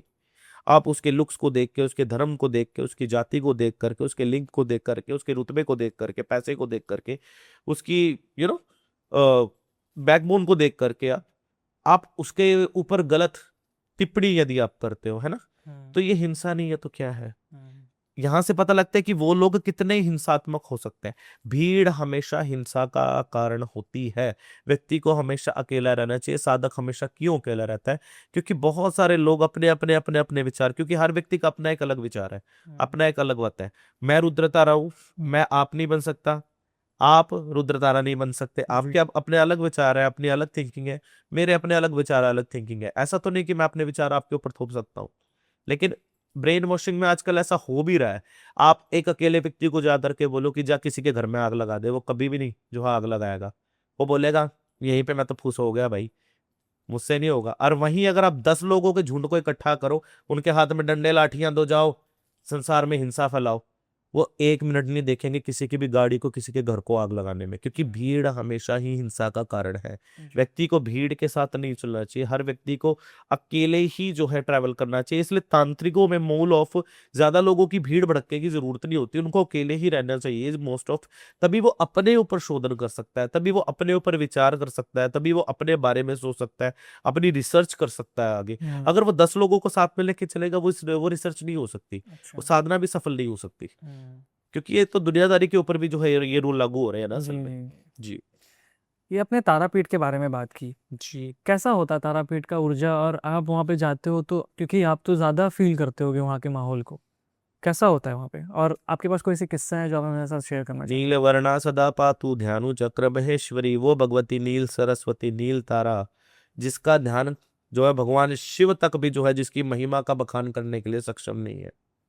भगवान ब्रह्मा जिनकी दिन रात आराधना करते हैं और वो फिर भी बोलते हैं कि मैं इतना योग्य नहीं कि मैं भगवती की जो है आराधना के बारे में 4 शब्द कह सकूं। भगवान विष्णु दिन रात भगवती तारा की भक्ति में लीन रहते हैं, है ना। स्वयं जो है आकाशीय तारा, स्वयं जो है भगवान श्री हरि नारायण विष्णु। आपको पता है असल में जो है तारा माँ का मेल वर्जन अवतार कौन है? भगवान राम जी। हाँ, महाविद्याओं के अवतार हुए हैं असल में। जैसे आपने देखा होगा जो षोडशी है असल में श्री विद्या ललिता महात्रिपुर सुंदरी नारायण के हमेशा हृदय वास करती है ना। आपने देखा होगा नारायण के हृदय में स्थान है उनका, ललिता का। और आपने देखा होगा कि इसी प्रकार से जो माँ भुवनेश्वरी है जगन्नाथ जी में, जो माँ सुभद्रे है उनका अवतार रही है। और जो मर्यादा पुरुषोत्तम भगवान श्री राम है वो स्वयं तारा है। क्योंकि तारा भी सब जो संसार के अंदर फैली हुई जो आवृत्तियां हैं उनका नाश करती है, पाखंडतावाद का खंडन करती है ना। क्योंकि तारा असल में श्मशानालय वासिनी क्यों कही गई है? कारण है इसका। तारापीठ में भी महाश्मशान है, एक कारण है इसका। राजा हो या रंक हो, दोनों की चिताएं सेम जलती हैं। माता तो दोनों में फर्क नहीं कर रही ना, चिता तो सेम ही जल रही है। साथ में राजा किया, वहां पे तो आपके अंदर छोटे बड़े का बैर ही खत्म हो जाता है तारापीठ अगर आप जा रहे हो, है ना। आपके पैसे से आपकी कोई कीमत नहीं देखी जा रही है, आपके रुतबे से आपकी कोई कीमत नहीं देखी जा रही है माँ तारा की दृष्टि पे, है ना। आपकी पॉलिटिकल पावर से आपकी कोई जो है नहीं देखी जा रही है, सिर्फ आपकी भक्ति से और सच्चे विश्वास से। उसी प्रकार से भगवान राम है ना। भगवान रामचंद्र भगवान अगर इस प्रकार की मंशा मन में रखते तो शबरी माई के झूठे बेर ना वो खाते, है ना। तो स्वयं माँ तारा, तारणिका तंत्र में भी ये वर्णन है कि जब वशिष्ठ मुनि जो थे उन्होंने माँ भगवती तारा की आराधना करनी थी जिस समय, तो तारापीठ महाश्मशान में उन्होंने उत्पत्ति लिया था। तब वशिष्ठ मुनि ने प्रार्थना किया था कि हे जगदम्बे, संसार में त्राही त्राही हो रहा है, असत्य का मतलब चारों तरफ फैल चुका है ना। धर्म का प्रचार होना चाहिए। और तारा तो स्वयं है जो सबके बीच में से बुराइयां खत्म कर देती है ना, सब बिल्कुल प्योर एंड पाइस कर देती है सबको। तब विशिष्ट मुनि के अवतार मतलब कहने पे भगवान श्री रामचंद्र के रूप में माँ भगवती स्वयं तारा मर्यादा पुरुषोत्तम के रूप में जो है अवतार लेती हैं। क्योंकि राम का नाम ही तारता है और तारने वाली कौन है? तारा। तो वो एक ही कड़ी है, एक ही सिक्के के 2 पहलू हैं। अगर आप मेल वर्जन में बोलोगे तो भगवान श्री राम, और अगर आप फीमेल वर्जन में बोलोगे तो स्वयं तारा। क्यों हमेशा एक मुर्दे के पीछे जाते हैं? राम नाम सत्य बोला जाता है, क्योंकि असल में राम का ही नाम सत्य है और राम का ही नाम तारने वाला है। मरते हुए के भी कान में अगर राम का नाम बोल दिया जाए तो वो मोक्ष पा जाता है, ऐसा बोला जाता है। और तारक मंत्र अगर फूंक दिया जाए कान में तो वो मोक्ष प्राप्त कर जाता है। तो तारना तो दोनों के हाथ में है, भगवान राम के हाथ में या तारा के हाथ में, तो इसलिए दोनों एक ही हैं। इसी प्रकार से अवतार हुए हैं। जो काली माँ है वो तो सभी जानते हैं कि स्वयं कृष्णा और काली। तारा के बारे में कॉन्सेप्शन आज आपको पता लगा होगा। इस प्रकार से माँ ललिता जो महाषोडशी है वो स्वयं भगवान विष्णु के हृदय पे निवास करने वाली है। तो इसी प्रकार से अलग अलग अवतार खड्ड हुए हैं दशों महाविद्याओं के, और दशों महाविद्याओं ने अपने अपने समय पे अलग अलग रूप में मेल वर्जन में भी अपने अवतार लिए हैं और समय समय पे धर्म की स्थापना की है। लोगों के मन में धर्म की अलख जगाई है, सनातन धर्म का प्रचार किया है, और सत्य सनातन तो है ही सदा से। तो सत्य की ही जीत की परिकाष्ठा के लिए अलग अलग समय में अवतार होते रहे हैं शक्तियों के। तो माँ तारा भी उन्हीं जो है शक्तियों में से एक। अच्छा, अभी हम जब बात कर रहे थे हर जैसे तमस रूप भी होता है भगवान के, सब देवी देवताओं का। जैसे हमारी बात हो रही थी उच्चिष्ट गणपति के बारे में, आपका भी एक तमस रूप, आप गणपति को बप्पा को छोड़ दीजिए, मैं आपका एक उच्चिष्ट रूप आपको दिखा देता हूँ। सबसे पहले एक चीज आपसे पूछता हूँ, अभी आप बैठे हो इस टाइम पे बिल्कुल न्यूट्रल मोड में बैठे हो, कोई दिक्कत नहीं है ना। एकदम से अगर मैं आपको पूछता हूँ, कोई अगर बाहर से आए और एकदम से आपके ऊपर अटैक कर दे, तो पैनिकनेस में आप क्या करोगे? अपने आप को बचाओगे, सामने वाले को हिट करोगे? आप बचाओगे ना अपने आप को। आपको ये पता है कि वो बंदा गन ले रहा है और सामने जो है 10 लोगों की भीड़ है, तो आप उस जगह पे क्या करोगे? आपके हाथ में ये है कि आपके ऊपर ट्रिगर आउट की, तो आपको एक मौका मिलता है और आप जो है उसको जो है ले करके आ जाते ही, दे तेरे की ले तेरे की, हो गया ना। तो वो आपका क्या रूप था? तमस रूप ही था। ते तो आप ही थे ना। आप तमस कैसे हो गए? आप तो बोल रहे हैं मांस मछली नहीं खाते, तो आप तमस कैसे हो गए? अच्छा, हर व्यक्ति का, हर देवी देवता का अपना एक तमस रूप है। जैसे अभी आपका बात आया ना, उसी प्रकार से दुष्टों के संहार के लिए तमस रूप हुआ है, क्योंकि सामने वाला तामसिक प्रवृत्ति लेकर के आया है और भगवान भाव के अनुसार उस व्यक्ति के साथ जुड़ते हैं। यदि आपकी भावना सच्ची है तो सच्चे मन से भगवान आपके साथ जुड़ जाएंगे। आप रजस रूप में यदि आप उनको राजसीय भोजन दोगे, भगवान आपको राजसीय रूप में मिलेंगे, है ना। आप सतत रूप में हरे राम हरे कृष्णा करोगे, भगवान जो है आपको सतत रूप में मिलेंगे, शबरी माई के रूप में, है ना। जिन्होंने भगवान का जाप किया तो देखो भगवान कितने प्रेम से मिले, है ना। उसी प्रकार से आपने देखा होगा कि जिन दुष्टों ने भगवान के नाम को गाली दिया, भगवान उनके साथ कितने जो है भयंकर रूप में मिले। तो तामसियों के साथ उस प्रवृत्ति को धारण करना पड़ता है। अगर आपको चोर को पकड़ना है ना, तो आपको चोर के दिमाग से चलना पड़ेगा, आप पुलिस के दिमाग से नहीं चल सकते। जो सामने वाला तामसिक प्रवृत्ति को लेकर के आया है, तो उनसे अधिक प्रवृत्ति जो है अपने को रखनी पड़ती है, 4 कदम आगे ही चलना पड़ता है। तो इसलिए वो व्यवहार है, उस व्यवहार को लोगों ने तामसिक स्वरूप बोला है। असल में लोग बोलते हैं इसमें कई प्रकार के भाव आ जाते हैं देवी देवताओं के। इसमें एक भाव आता है पाशुपत्य भाव। पाशुपत्य भाव भी होता है। इसके 2 होते हैं, इसको 2 तरीके से हम जो है डिफाइन कर सकते हैं पाशुपत्य भाव को। पाशुपत्य भाव पहला क्या होता है, आपने देखा होगा कि जो मांस खाने वाले जो जानवर होते हैं वो हमेशा जीभ बाहर निकालते हैं। कभी किसी बकरी को देखा कि जीभ निकाल के बाहर ऐसे कर रही हो? नहीं। आपने डॉग को देखा होगा जीभ निकाल के ससकता है, शेर को देखा होगा जीभ निकाल के ससकता है। क्यों? क्योंकि उनकी तमस्ती, उनकी जो है प्रकृति ऐसी है कि उनको मांस खाने के लिए प्रेरित किया गया है। और जो राक्षस देवियों से युद्ध करने के लिए आया करते, वो मद पी करके आया करते, शराब पी के आया करते, मांस खा के आया करते, है ना। अब भगवती को यदि उनकी प्रवृत्ति को समझना है, उनकी टेक्निक्स को समझना है कि ये बंदे क्या सोच रहे हैं, कि मैं इसका किस प्रकार से उनको जो है मैं ट्रिगर आउट कर सकती हूँ, तो उनकी मेंटेलिटी से चलना पड़ेगा। जब वो मांस खा के जीवा निकाल करके चिल्लाते हैं, अट्टहास करते हैं, माँ के ध्यान में भी बोला है घोर अट्ठासना देवी मुंडमाला विभूषिता, अर्थात भगवती अट्ठास का मतलब है कि गरजती है भयंकर रूप में, है ना। अपने केश को खिला लेते हैं, जीवा को बाहर निकाल लेते हैं, क्योंकि उस समय वो पाशुपत्य भाव दिखाती है कि तुम मुझे चिल्ला के क्या दिखाओगे, तुमसे कई गुना अधिक पाशुपत्य भाव में रखते, क्योंकि तुम लोगों का दिमाग ऑलरेडी जंगली है, तुम खुद पशुओं की प्रवृत्ति रखते हो, और तुमसे बड़ी हिंसक पशु बन करके मैं तुम पे टूट सकती हूँ, क्योंकि मैं स्वयं प्रकृति हूँ। तभी भगवती को बोला गया कि तुम न स्त्री न पुरुष न नर, तुम्हें का परम ब्रह्म रूपेण शक्ति, तुम्हें का परम ब्रह्म रूपेण सिद्धा। क्योंकि शक्ति तो आदि पराशक्ति का तो कोई लिंग निर्धारण नहीं है ना, वो तो पहले भी थे, वो आज भी है। श्लोकों में भी बोला गया कि तुम न स्त्री न पुरुष न नरोवा, कि तुम ना तो स्त्री हो ना ही तुम पुरुष हो ना नरोवा हो, तुम्हें का परम ब्रह्म रूपेण शक्ति, तुम वो शक्ति हो जिसने परम ब्रह्म को भी उत्पन्न किया है। एक तो है भगवान ब्रह्म, इनसे उत्पन्न परम ब्रह्म, बोलता है कि जैसे हमारी एक पृथ्वी है, आपने पैरेलल यूनिवर्स का तो नाम सुना ही होगा, जी। आजकल इसकी थ्योरी बहुत चल रही है ना, कितनी सारी आकाश गंगाएं हम ढूंढ चुके हैं। तो बोल हमारे शास्त्रों में शुरू से बोला गया कि एक युग नहीं, बोलते हैं एक गए अनेक आए, अनेक गए अनेक आए, है ना।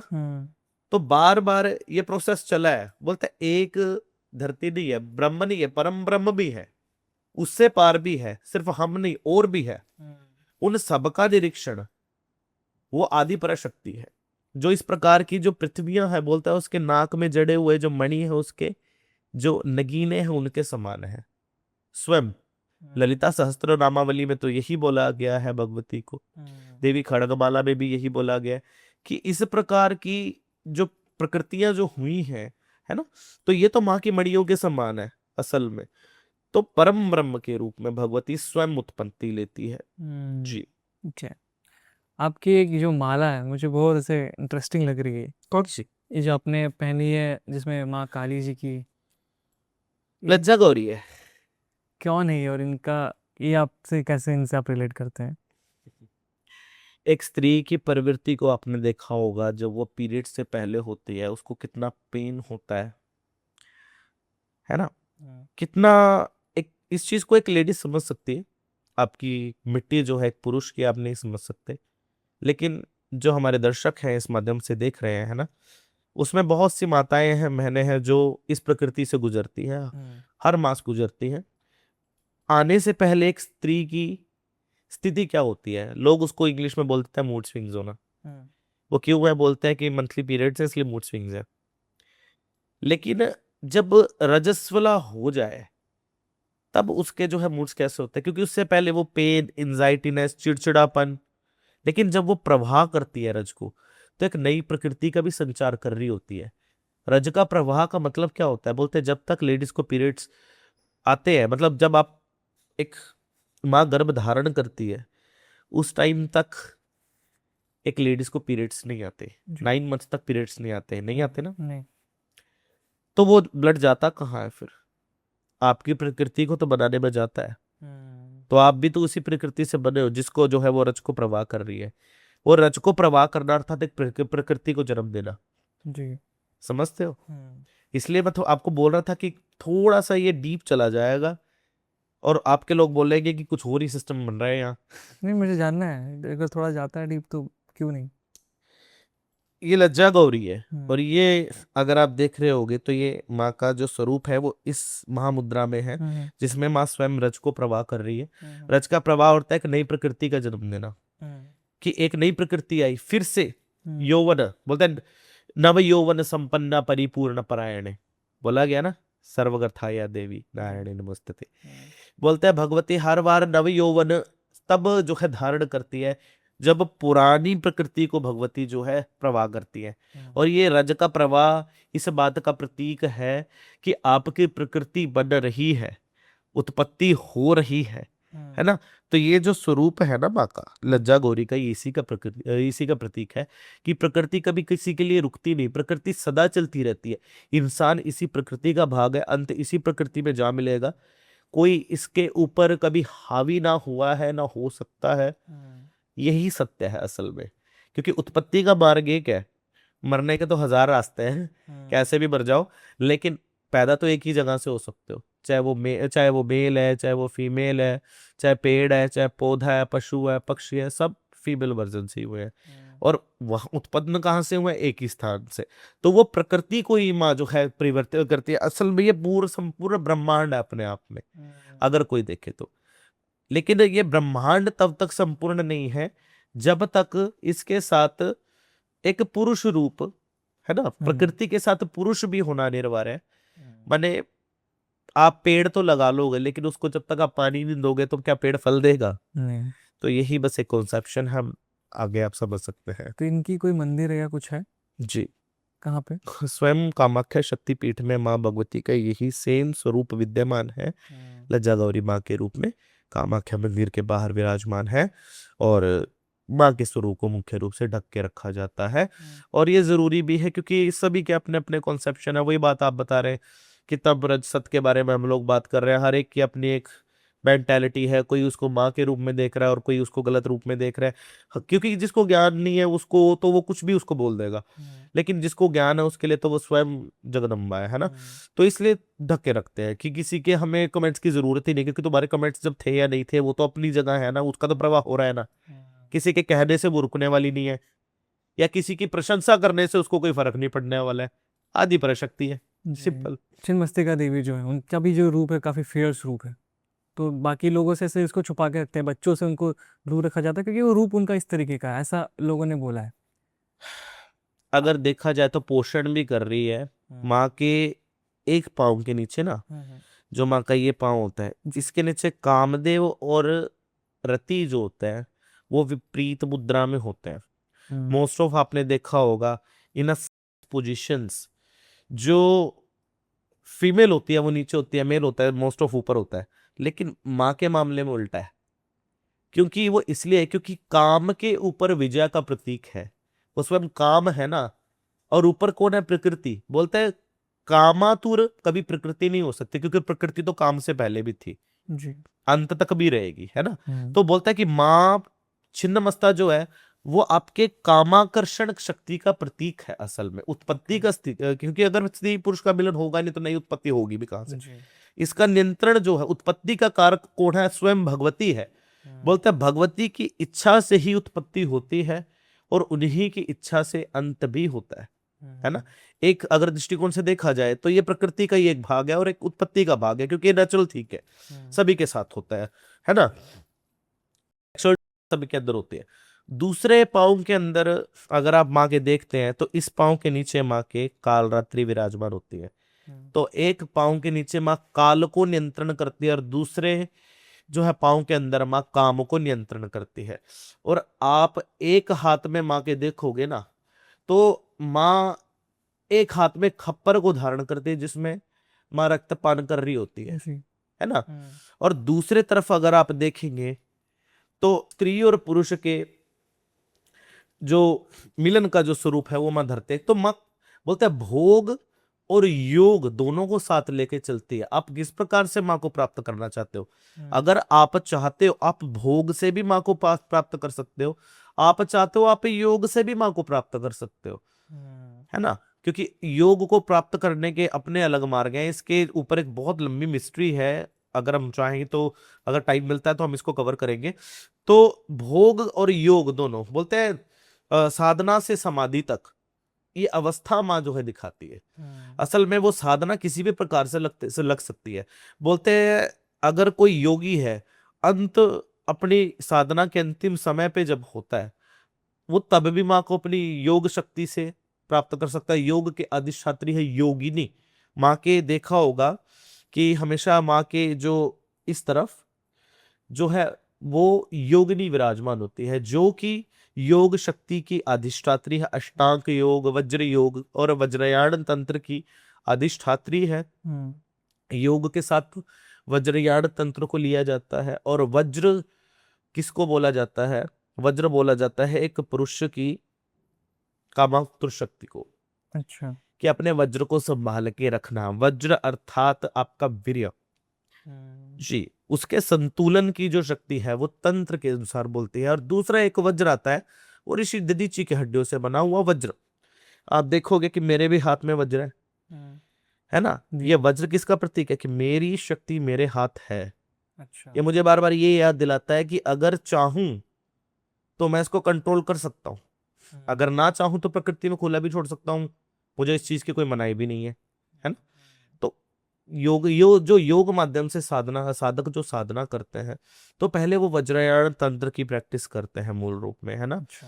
हाँ, और वज्रयान तंत्र में पहले वो वज्रापाणी जिसको भैरव जी भी बोला जाता है। अगर आप मैं तिब्बतियन अगर आप उसमें जो बोलोगे तो पहले जो वज्रापाणी जो भैरव जी को वज्रापाणी बोला गया क्योंकि सबसे पहले जो बोले गए कि योग में जो सबसे निपुण है, जो अपने वज्र को संभाल के जो रखने वाला है वो स्वयं महाभैरव है ना। तो भैरव से बड़ा जो है कोई वज्रांगी कोई हो नहीं सकता। और वही वज्र का भगवान शिव के ही ये सब स्वरूप रहे हैं भैरव जी भी। और वही वज्र अंगी के रूप में अगर आप बात करें तो स्वयं हमारे हनुमान जी, चारों युग प्रताप तुम्हारा है प्रसिद्ध जगत उजियारा, तो वो भी भगवान शिव के ही अवतार है ना। और वज्रयान तंत्र में जो वज्र योगिनी है असल में, तो वो असल में आपकी ध्यान ऊर्जा की जो है शक्ति है कि आप अपना ध्यान उस कामाकर्षण शक्ति से हटा करके अपने वज्र को स्थिर करके आप किस प्रकार से भगवती तक उसको जोड़ सकते हैं, है ना। एक तो ये माध्यम है, दूसरा है भोग का माध्यम, है ना। एक तो योग का माध्यम बताया आपको, अभी भोग का माध्यम है। भोग के माध्यम के अधिष्ठात्री कौन है? स्वयं डाकिनी। भोग का क्या मतलब होता है? या तो जो है वो तुम्हारा भी मेरा है या फिर मेरा भी तुम्हारा है। भोग का तो इसका मतलब यही होता है ना। जी। अगर दो लोगों का मिलन में आपस में होगा ही नहीं तो भोग कैसे होगा, है ना। और दूसरा भोग एक और चीज को बोला गया है जिसमें दिखाया गया है कि स्वयं डाकिनी रुद्रम पिबंती मुहुम, है ना, कि जिससे वो अपने क्षुधा को भी शांत कर रही है। बोलते हैं दोनों प्रकार से क्षुधा शांत होती है। वो इस जो आपकी छोटा सा पेट है ना, इसको अगर आप खाना दोगे तो आपका जो है बिल्कुल ठीक हो जाएगा, है ना। जी। क्षुधा शांत होती है। और दूसरी जो साधक की जो क्षुधा शांत होती है वो होती है भोग के माध्यम से। भोग और भोग दो तरीके के भोग बोले गए हैं इसमें, है ना। तो इसमें भी जो है पहुंचा जा सकता है। फिर वही लता साधना वाला कॉन्सेप्शन जो आपने स्टार्टिंग में पूछा था मुझसे, ये कई प्रकार की ऐसी साधनाएं हैं जिसमें स्त्री पुरुष को साथ में होना अनिवार्य है। और इसमें साधक को एक कौला पार्टनर अपना रखना पड़ता है ना। अगर साधिका है तो मेल पार्टनर, और अगर वो साधक होगा तो फीमेल पार्टनर। तो उनको अपने वीर्य को स्थिर करके, है ना, उस मुद्रा में धारणी, एक आत्मा एक सार आपस में मिला करके उनको भैरवी साधना, लता साधना, इस प्रकार से वमांगी साधना, है ना, विद्युती साधना, इस प्रकार से कई साधनाएं हैं जो डाकनी जो है, जो डामर तंत्र है, ये डामर तंत्र सब डाकनी के ऊपर आधारित है। लेकिन डाकनी का एक और मतलब भी होता है, डाक लेना, अर्थात जो तुम्हारा नहीं उस पर मैंने डाका डाल लिया, जो तुम्हारा नहीं वो भी मेरा, दैट मीन्स डाका डालना, दैट मीन्स डाकनी। इस चीज की भी अधिष्ठात्री डाकनी है।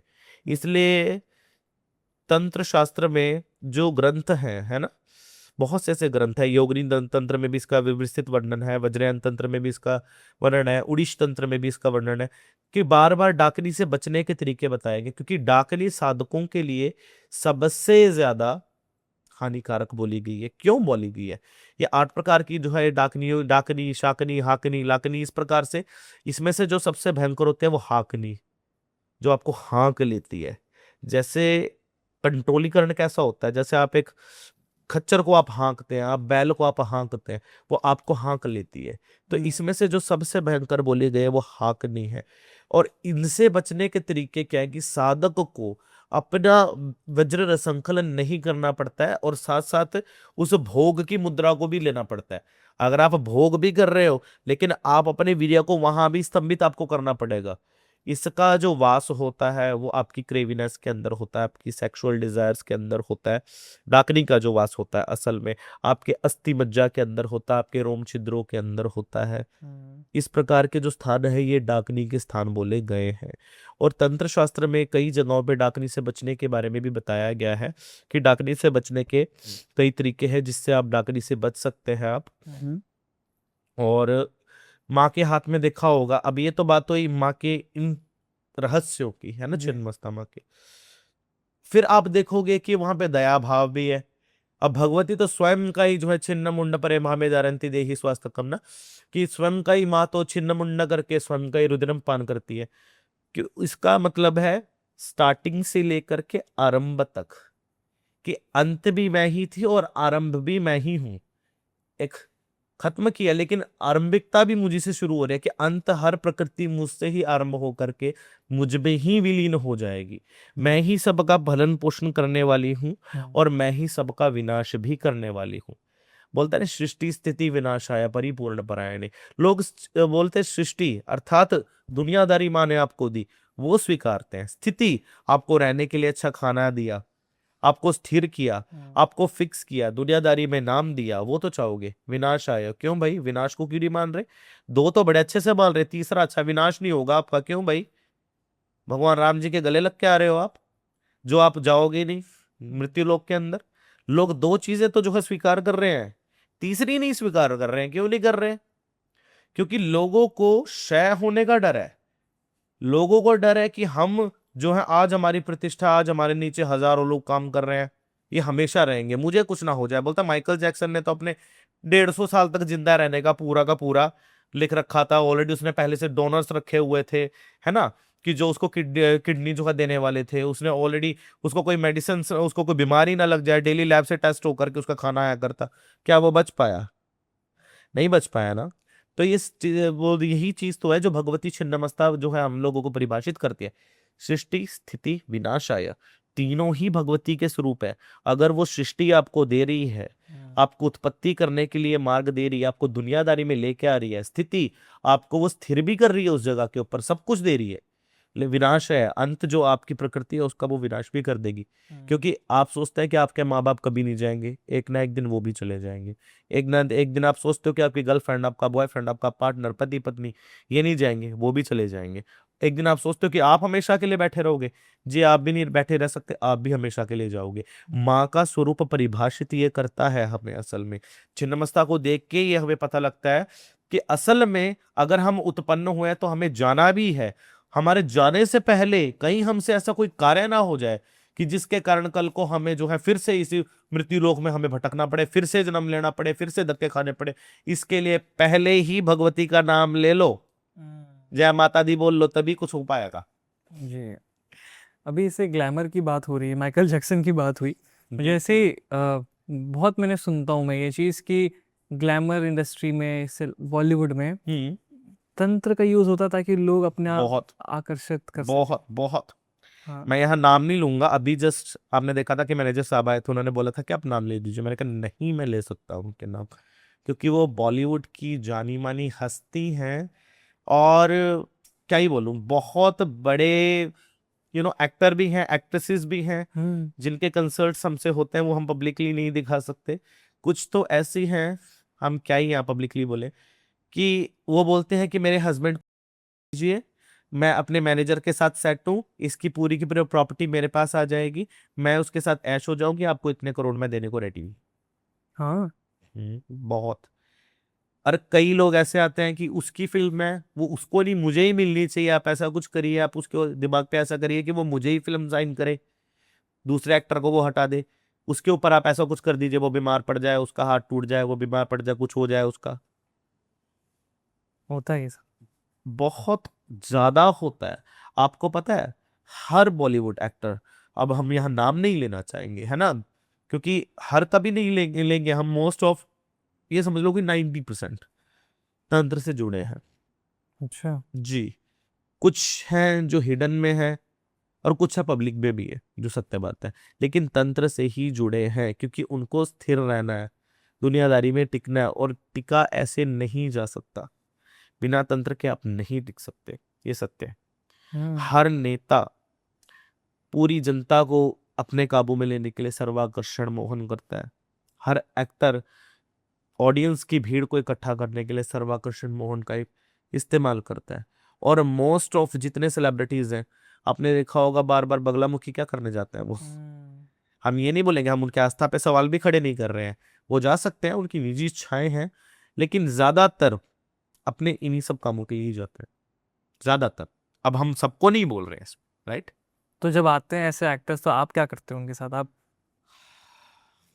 जय माता दी, बस इतना क्या कि मैं क्या ही बोलूंगा अब मैं उन लोगों को, क्योंकि देखिए, कर्म की गति तो सभी को काटनी पड़ती है, सीधी सी बात है। आज अगर मैं ये काम करता हूँ तो क्या कल को ये चीज हाइप में नहीं आएगी? क्या इस चीज के ऊपर इन्वेस्टिगेशंस नहीं होंगी? क्या जिनको जिनके ऊपर तंत्र किया या करवाया जा रहा है, क्या उनकी फैन फॉलोइंग्स नहीं है? क्या वो जाने माने सितारे नहीं है? क्या वो जाना माना नाम नहीं है? ये बताइए जरा, क्या उसकी इन्वेस्टिगेशन नहीं होगी? और कल को इन्वेस्टिगेशन होती है तो क्या रुद्र तारा का नाम खराब नहीं होगा? किसी के कारण, किसी की एक की इच्छा के कारण हम अपना नाम नहीं खराब कर सकते, तंत्र को हम कलंकित नहीं होने दे सकते। तो ऐसे लोगों को हम यही बोलते हैं कि अब ये जोड़े आपके हाथ, जय माता दी, आपको जहां से ठीक लगे करवा दीजिए, हमारे यहाँ ऐसा कुछ नहीं होता। पर बाकी तांत्रिक करते हैं ना? मैं नहीं बोल सकता इस चीज के बारे में कि करते हैं या नहीं करते, वो उनकी निजी इच्छा है, करने वाले करते भी हैं और नहीं करने वाले नहीं भी करते। बहुत से ऐसे गुरूर वाले तांत्रिक है जो बोलते हैं, जिन्होंने प्रण लिया है कि हम किसी का मारण उच्चाटन वगैरह हम नहीं करते। बहुत से ऐसे शिष्य बच्चे लोग हैं हमारे जो लोग नहीं करते ऐसा, बहुत से हमारे जानकार में हमारे बहुत से अच्छे फ्रेंड्स हैं वो तांत्रिक लोग जो जेन्युइन हैं और सच में ऐसा काम नहीं करते, और उनके पास क्या बॉलीवुड के सितारों की लाइन नहीं लगती, लगती है बहुत, और बहुत हमारे निजी नजदीकी जो है वो लोग हैं, लेकिन वो भी हमारी तरह खुददार है। वो बोलते हैं कि नहीं, हमें ऐसे काम नहीं करने हैं, हमें भक्ति का प्रचार करना, हमें तुम जैसे कचरों का प्रचार क्या करना है। वही बात ना, ये सब कहने की बातें हैं, लेकिन प्रैक्टिकल में चीजें ठीक नहीं है। अगर आप प्रैक्टिकल में अगर ये सब चीजें करोगे ना, तो इसका खामियाजा एक ना एक दिन आपको भुगतना ही पड़ेगा। क्योंकि देखिए, हर अभिनेता अपनी मेहनत से बॉलीवुड में कदम रखता है, राइट, अपनी कला का प्रदर्शन करते हैं, क्योंकि देखिए वो कलाकार है, अपनी कला का प्रदर्शन कर रहा है और पब्लिक का प्यार पा रहा है। किसी की, है ना, थाली से रोटी छीन के किसी ऐसे नौसिखिए नल्ले को दे दी जाए जो उसके हकदार में ही नहीं है, जो योग्य ही नहीं है उस चीज के, क्या ये ठीक नहीं है? कितने लोगों के साथ ये फिर फ्रॉड हो गया है, बताइए। कितने लोगों की, ये समझिए कि कितने लोगों के साथ फ्रॉड हो रहा होगा इस जगह के ऊपर, सिर्फ एक बंदे के कारण हम इतने लोगों को धोखा दे दें। ऐसी प्रवृत्ति हमारी नहीं है। तो जब से जो आपने बोला है कि उनकी फिल्म फ्लॉप करा दो, फिल्म मुझे मिल जाए, हाँ, ये सब चीजें होती हैं अगर तंत्र विद्या से किया जा सकता सब कुछ होता है, क्या नहीं होता, है ना? सब कुछ। तो अगर मान लीजिए किसी को अपने लिए अपने आप को आकर्षित बनाना है, मान लीजिए कोई कलाकार है या फिर कोई एक्ट्रेस है, उनको है कि मैं जब जाऊँ इंडस्ट्री में तो लोग मुझे देखें, बिल्कुल, तो उसके लिए उनको क्या करना चाहिए? वो लोग को भी सब चीजें होती हैं। अगर आप तंत्र की पुस्तकों को खोलोगे या ग्रंथों को खोलोगे, उसमें बहुत सी ऐसी क्रियाओं का वर्णन आपको मिल जाएगा। मोस्ट ऑफ आपने देखा होगा, एक सेलिब्रिटी, अब हम नाम नहीं यहाँ लेंगे उनका, आपने देखा होगा कि उनके हाथ में एक नीलम का एक पेंडेंट हाथ में रहता है।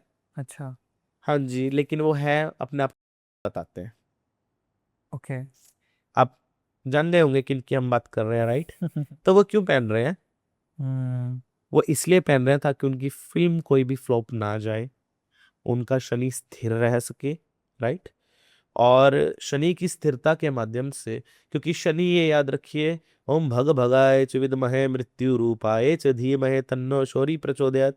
शनि भगवान को क्यों बोला गया है? शनि के साथ जो उनकी पत्नी है उनको पनौतियां कहा गया है। ओह, हाँ जी, और पनौतियों का हमारे जीवन में स्थान ना हो, इसलिए शनि को ऑलरेडी मैंने अपने हाथ पे स्थिर किया है, ताकि पनौतियां मेरे जीवन में ना लगे। दूसरा, छाया मातंग संबोध, किसी की बुरी छाया मुझ पे ना पड़ सके, तंत्र का प्रभाव मुझ पे ना पड़ सके, इसलिए उन्होंने हाथ में ब्रेसलेट बना के पहन रखा है। अब हमने किसकी बात किया वो तो लोग अब जान ही लेंगे। जी, और अगर हमारे व्यूअर्स कोई देख रहे हो जिनको जैसे फॉर एग्जांपल किन्हीं को अपनी आवाज़ सुधारनी है, मतलब नहीं, बस आई नो अपनी सबकी रियाज होती है, बट कहीं ना कहीं लोग चाहते हैं कि हमें ये भी यूज़ करके देखना है, शायद मुझे हेल्प हो जाए, या किसी को बहुत आकर्षण चाहिए, कि क्या कर इसके सकते लिए आपने देखा होगा कि जो तिब्बतियन मॉन्क जो होते हैं ना, हैं? उनके वहाँ आपको पता है कि हमारे गले के अंदर हम 2 से 3 तरीके की आवाज हम लोग निकाल सकते जी हैं, जी, अगर इसकी प्रैक्टिस किए जाए, हाँ वोकल प्रैक्टिस होती है हाँ, इसकी, है ना। तो मोस्ट ऑफ उन आपने देखा होगा कि जो तिब्बतियन जो भगवान बुद्धा के जो श्लोक गाए जाते हैं या उनके जो मंत्र गाए जाते हैं, उनकी स्तुति गाई जाती है, उसमें जो मॉन्क्स जो होते हैं वो 2 से 3 तरीके की आवाजें निकाल सकते हैं, और वो उनकी प्रैक्टिस भी करते हैं। और मोस्ट ऑफ बौद्धिस्ट जो मठ होते हैं, है ना, उनके वहां पे इसकी प्रैक्टिस जो उनके साधु संत लोग हैं वो करते हैं, है ना। तो इसके लिए प्रैक्टिस करनी चाहिए। अगर आप प्रैक्टिस करोगे तो practice makes a man perfect. इंसान सीख सकता है, कुछ भी सीख सकता है। इसका एग्जांपल आपको एक मैं दूं। आपने बॉलीवुड की अगर बात की, आपने देखा होगा कि एक बॉलीवुड के अंदर एक सुशांत देवगरकर नाम करके एक है, और आपने देखा होगा कि वो मेल में भी गाते हैं, फीमेल में भी गाते हैं, और दोनों भी बड़े अच्छे गाते हैं वो। मेल में जब वो गाते हैं उसमें भी बहुत एक नंबर गाते हैं, और जो फीमेल में गाते हैं उसमें भी एक नंबर गाते हैं वो, जी, क्योंकि उन्होंने वोकल की अपनी प्रैक्टिस की है ना। हम्म, उनकी मेहनत है जो आज वो कला का अपनी प्रदर्शन कर पा रहे हैं। तो इस प्रकार से उनकी तरह अगर कोई व्यक्ति अगर प्रैक्टिस करे तो वो कर सकता है, कोई ऐसी बड़ी बात थोड़ी है। ये जो आपने बोला कि मेरे जो सेलेब्स वाले लोग बोलते हैं कि उनके हस्बैंड को मरा दो, मैं अब मैनेजर के साथ सेट हूँ, हाँ, ये कहीं ना कहीं काला जादू करने बोल रहे हैं ना फिर आपको? शायद बोल रहे होंगे उनके हिसाब से, तो मुझे तो नहीं लगता। अच्छा, काला जादू से ऊपर ही है? काला जादू नाम की कोई चीज नहीं होती। ब्लैक मैजिक जो होता है? ये तो लोगों ने बनाया। जादू सफेद या गोरा कब से होने लगा, काला गोरा कब से होने लगा? नहीं मतलब इसमें भी लोगों ने वैरायटीज बना दी क्या? मतलब जितना मैंने सुना है कि काला जादू जो होता है एक गुड़िया को लेके पिन मार के करते हैं या फिर यंत्र बना के करते हैं। बंगाल में बहुत फेमस है। बंगाल में तो लोग बोलते हैं कि it's a hub of black magic. वहाँ के औरतों को इस तरीके से बोला जाता है। मतलब ये बहुत है इंटरनेट पे। काला जादू नाम की कोई चीज नहीं होती, वही बात सबसे बड़ी तो बात, फिर ये क्या है फिर? इंसान का मन ही काला है, वो क्रियाएं काली नहीं है। आप किसी को मरते हुए को भी बचा सकते हो उस चीज से, हम्म। आप किसी को जिंदे को भी मार सकते हो उस चीज से, सिंपल सी बात है। अच्छा। वो तो आपके हाथ में है ना। अगर आपको मैं गन दूंगा, आपको पास आउट करूंगा, अगर आप मुझे ट्रिगर आउट करके बैठ गए तो मैं आपको क्या बोलूंगा? टेररिस्ट। उनको आप प्रोटेक्ट करने बैठ गए, आपको वो क्या बोलेंगे? सोल्जर। रहे तो आप एक ही चीज ना। आपने काला जादू कैसे बोल दिया? तंत्र तंत्र है वो, ना ही काला है वो, ना ही सफेद है। तंत्र तंत्र है, तंत्र की प्रैक्टिसेस है ना वो। अब जिन लोगों ने, वही बात ना, आप घूम फिरा के आपको भी लगता है अभी तक पट्टी मेरी पढ़ाई समझ नहीं आई। मैंने क्या बोला था आपको कि जिन लोगों ने जैसा देखा, जिन लोगों ने कंट्रोल जो इनको नहीं कर पाया, उन लोगों ने बदनाम कर दिया। जी। बस जो बदनाम करने वाले लोग हैं उन्होंने नाम दिया होगा शायद ये काला या पीला जादू, जो भी आप बोल रहे हो। जादू नाम की कोई चीज नहीं होती। तंत्र साधना है। साधना मीन्स साध्यता। आप साध लो, काबू कर लो, आप कुछ भी प्राप्त कर सकते हैं। आज के टाइम में तो लोगों ने बड़े बड़े जंगली जानवरों को साध रखा है, शेरों को साध रखा है, भेड़िए को क्यों नहीं साध सके आज तक? हम्म। कभी सोचा है? इंसानों ने हर चीज को जो है सही किया। उल्लू को आज तक जो है दिन के टाइम पे लोग बोलते हैं कि नहीं दिखाई देता। ऐसी बात नहीं है कि नहीं दिखाई देता, दिखता है। इसके रीजन है क्योंकि उल्लू के अंदर तांत्रिकों बड़े गुण है। देखा होगा कि मोस्ट ऑफ जानवर जो है झुंड बना के रहते हैं, उल्लू कभी झुंड में नहीं रहेगा, अकेला रहता है। ये सच है। और रात में शिकार क्यों करता है? क्योंकि शिकार मिलने की पॉसिबिलिटीज ज्यादा होती है। तांत्रिक भी तो यही है, ज्यादा लोगों में नहीं रहता है, अकेला रहता है, अकेला रह के खुश है, ज्यादा भीड़ का क्या करेगा। और रात में शिकार मिलने की पॉसिबिलिटीज ज्यादा है। शिकार यानी साधना है। अच्छा। बस। ओके। कई चीजों की प्रवृत्ति सेम है। साधु संत मांस नहीं खाते, मछली खा लेते हैं। मोस्ट ऑफ तांत्रिक क्यों खाते हैं? कहते ही ये बहाव के उल्टा तैरती है। साधु का भी वही काम है। जिस चीज को समाज बुरा बोलेगा, साधु सबसे पहले उसी चीज को अपनाएगा। शमशान में साधुओं का वास क्यों है? क्योंकि लोग अपनों को जला के चले जाते हैं। जो हाँ लोग अपनों को के नहीं बन पा रहे हैं, वहां साधु उनके बन गए जो उनके अपने भी नहीं है। हम्म। आपने जिंदा लोगों को कभी गले नहीं लगाया, माँ बाप को मार दिया प्रॉपर्टी के लिए, वो तो आपके मरे हुए लोगों की भस्म को तक को अपने सर के ऊपर सर का ताज समझ के पहन रहे हैं। साधु का जो प्रवृत्ति होता है वो उल्टा होता है। साधु कभी भी समाज के बहाव के साथ नहीं जो है जाता। अगर समाज के बहाव के साथ जाता तो बच्चे पैदा करके घर बसा के नौकरी कर रहा होता। जी। आप बहाव के साथ जा रहे हो, जैसा दुनिया कर रही है वैसा कर रहे हो। साधु अकेला क्यों पहाड़ों की तरफ भाग रहा है? रीजन तो यही है ना। तो तंत्र ऐसी, तंत्र के अंदर ना सोचने वाली चीजें बहुत है। ये अघोरी लोग भी तंत्र विद्या ही करते हैं? सभी तांत्रिक है। तांत्रिक है? बिल्कुल। आप मिले हैं किसी अघोरी से? मतलब बनारस गए हो आप? गया हूँ, लेकिन हमारे तो बहुत से फ्रेंड है जो हो रही है। हाँ। कैसे हैं हाँ। आपके अघोरी दोस्त? नॉर्मल है जैसे आप हो। अच्छा। आपको क्या लगता है घोरी मीन्स क्या? मतलब शमशान में बैठ के भस्म लगा के बैठा, दैट इज अ घोरी? जो सुनने मिलता है देखने मिलता है मैं वही वो मान। पहले के टाइम था, वो सन्यासी होता है, घोरी नहीं। उसको नागा कहा जाता है, घोरी नहीं। हम्म। जी, पहले आप डिफ्रेंशिएट जान लीजिए कि अघोरी असल में कौन होता है। कपालिकों को भी आप तो अघोरियों की श्रेणी में डाल देंगे फिर तो। कपालिकों का आप रहस्य जानते हैं? नहीं जानते। बोलते हैं शिव के बाल स्वरूप से अघोर संप्रदाय का आरंभ कहाँ से हुआ, जानते हो? नहीं। बोलते हैं जब माता का क्रोध नहीं कोई शांत कर पा रहा था ना, भगवान शिव बटुक बन के, बाल बन के ना, एक छोटा जो है शमशान में जाके भस्म लगा के अपने ऊपर लेटना चालू हो गए थे। लेट के रोने लगे, तब माँ ने देखा रे मेरा बच्चा रो रहा है ना। अघोर जो है माँ के आने से भी पहले का है। शिव शक्ति के बाल स्वरूप को ही अघोर कहा गया, समझे?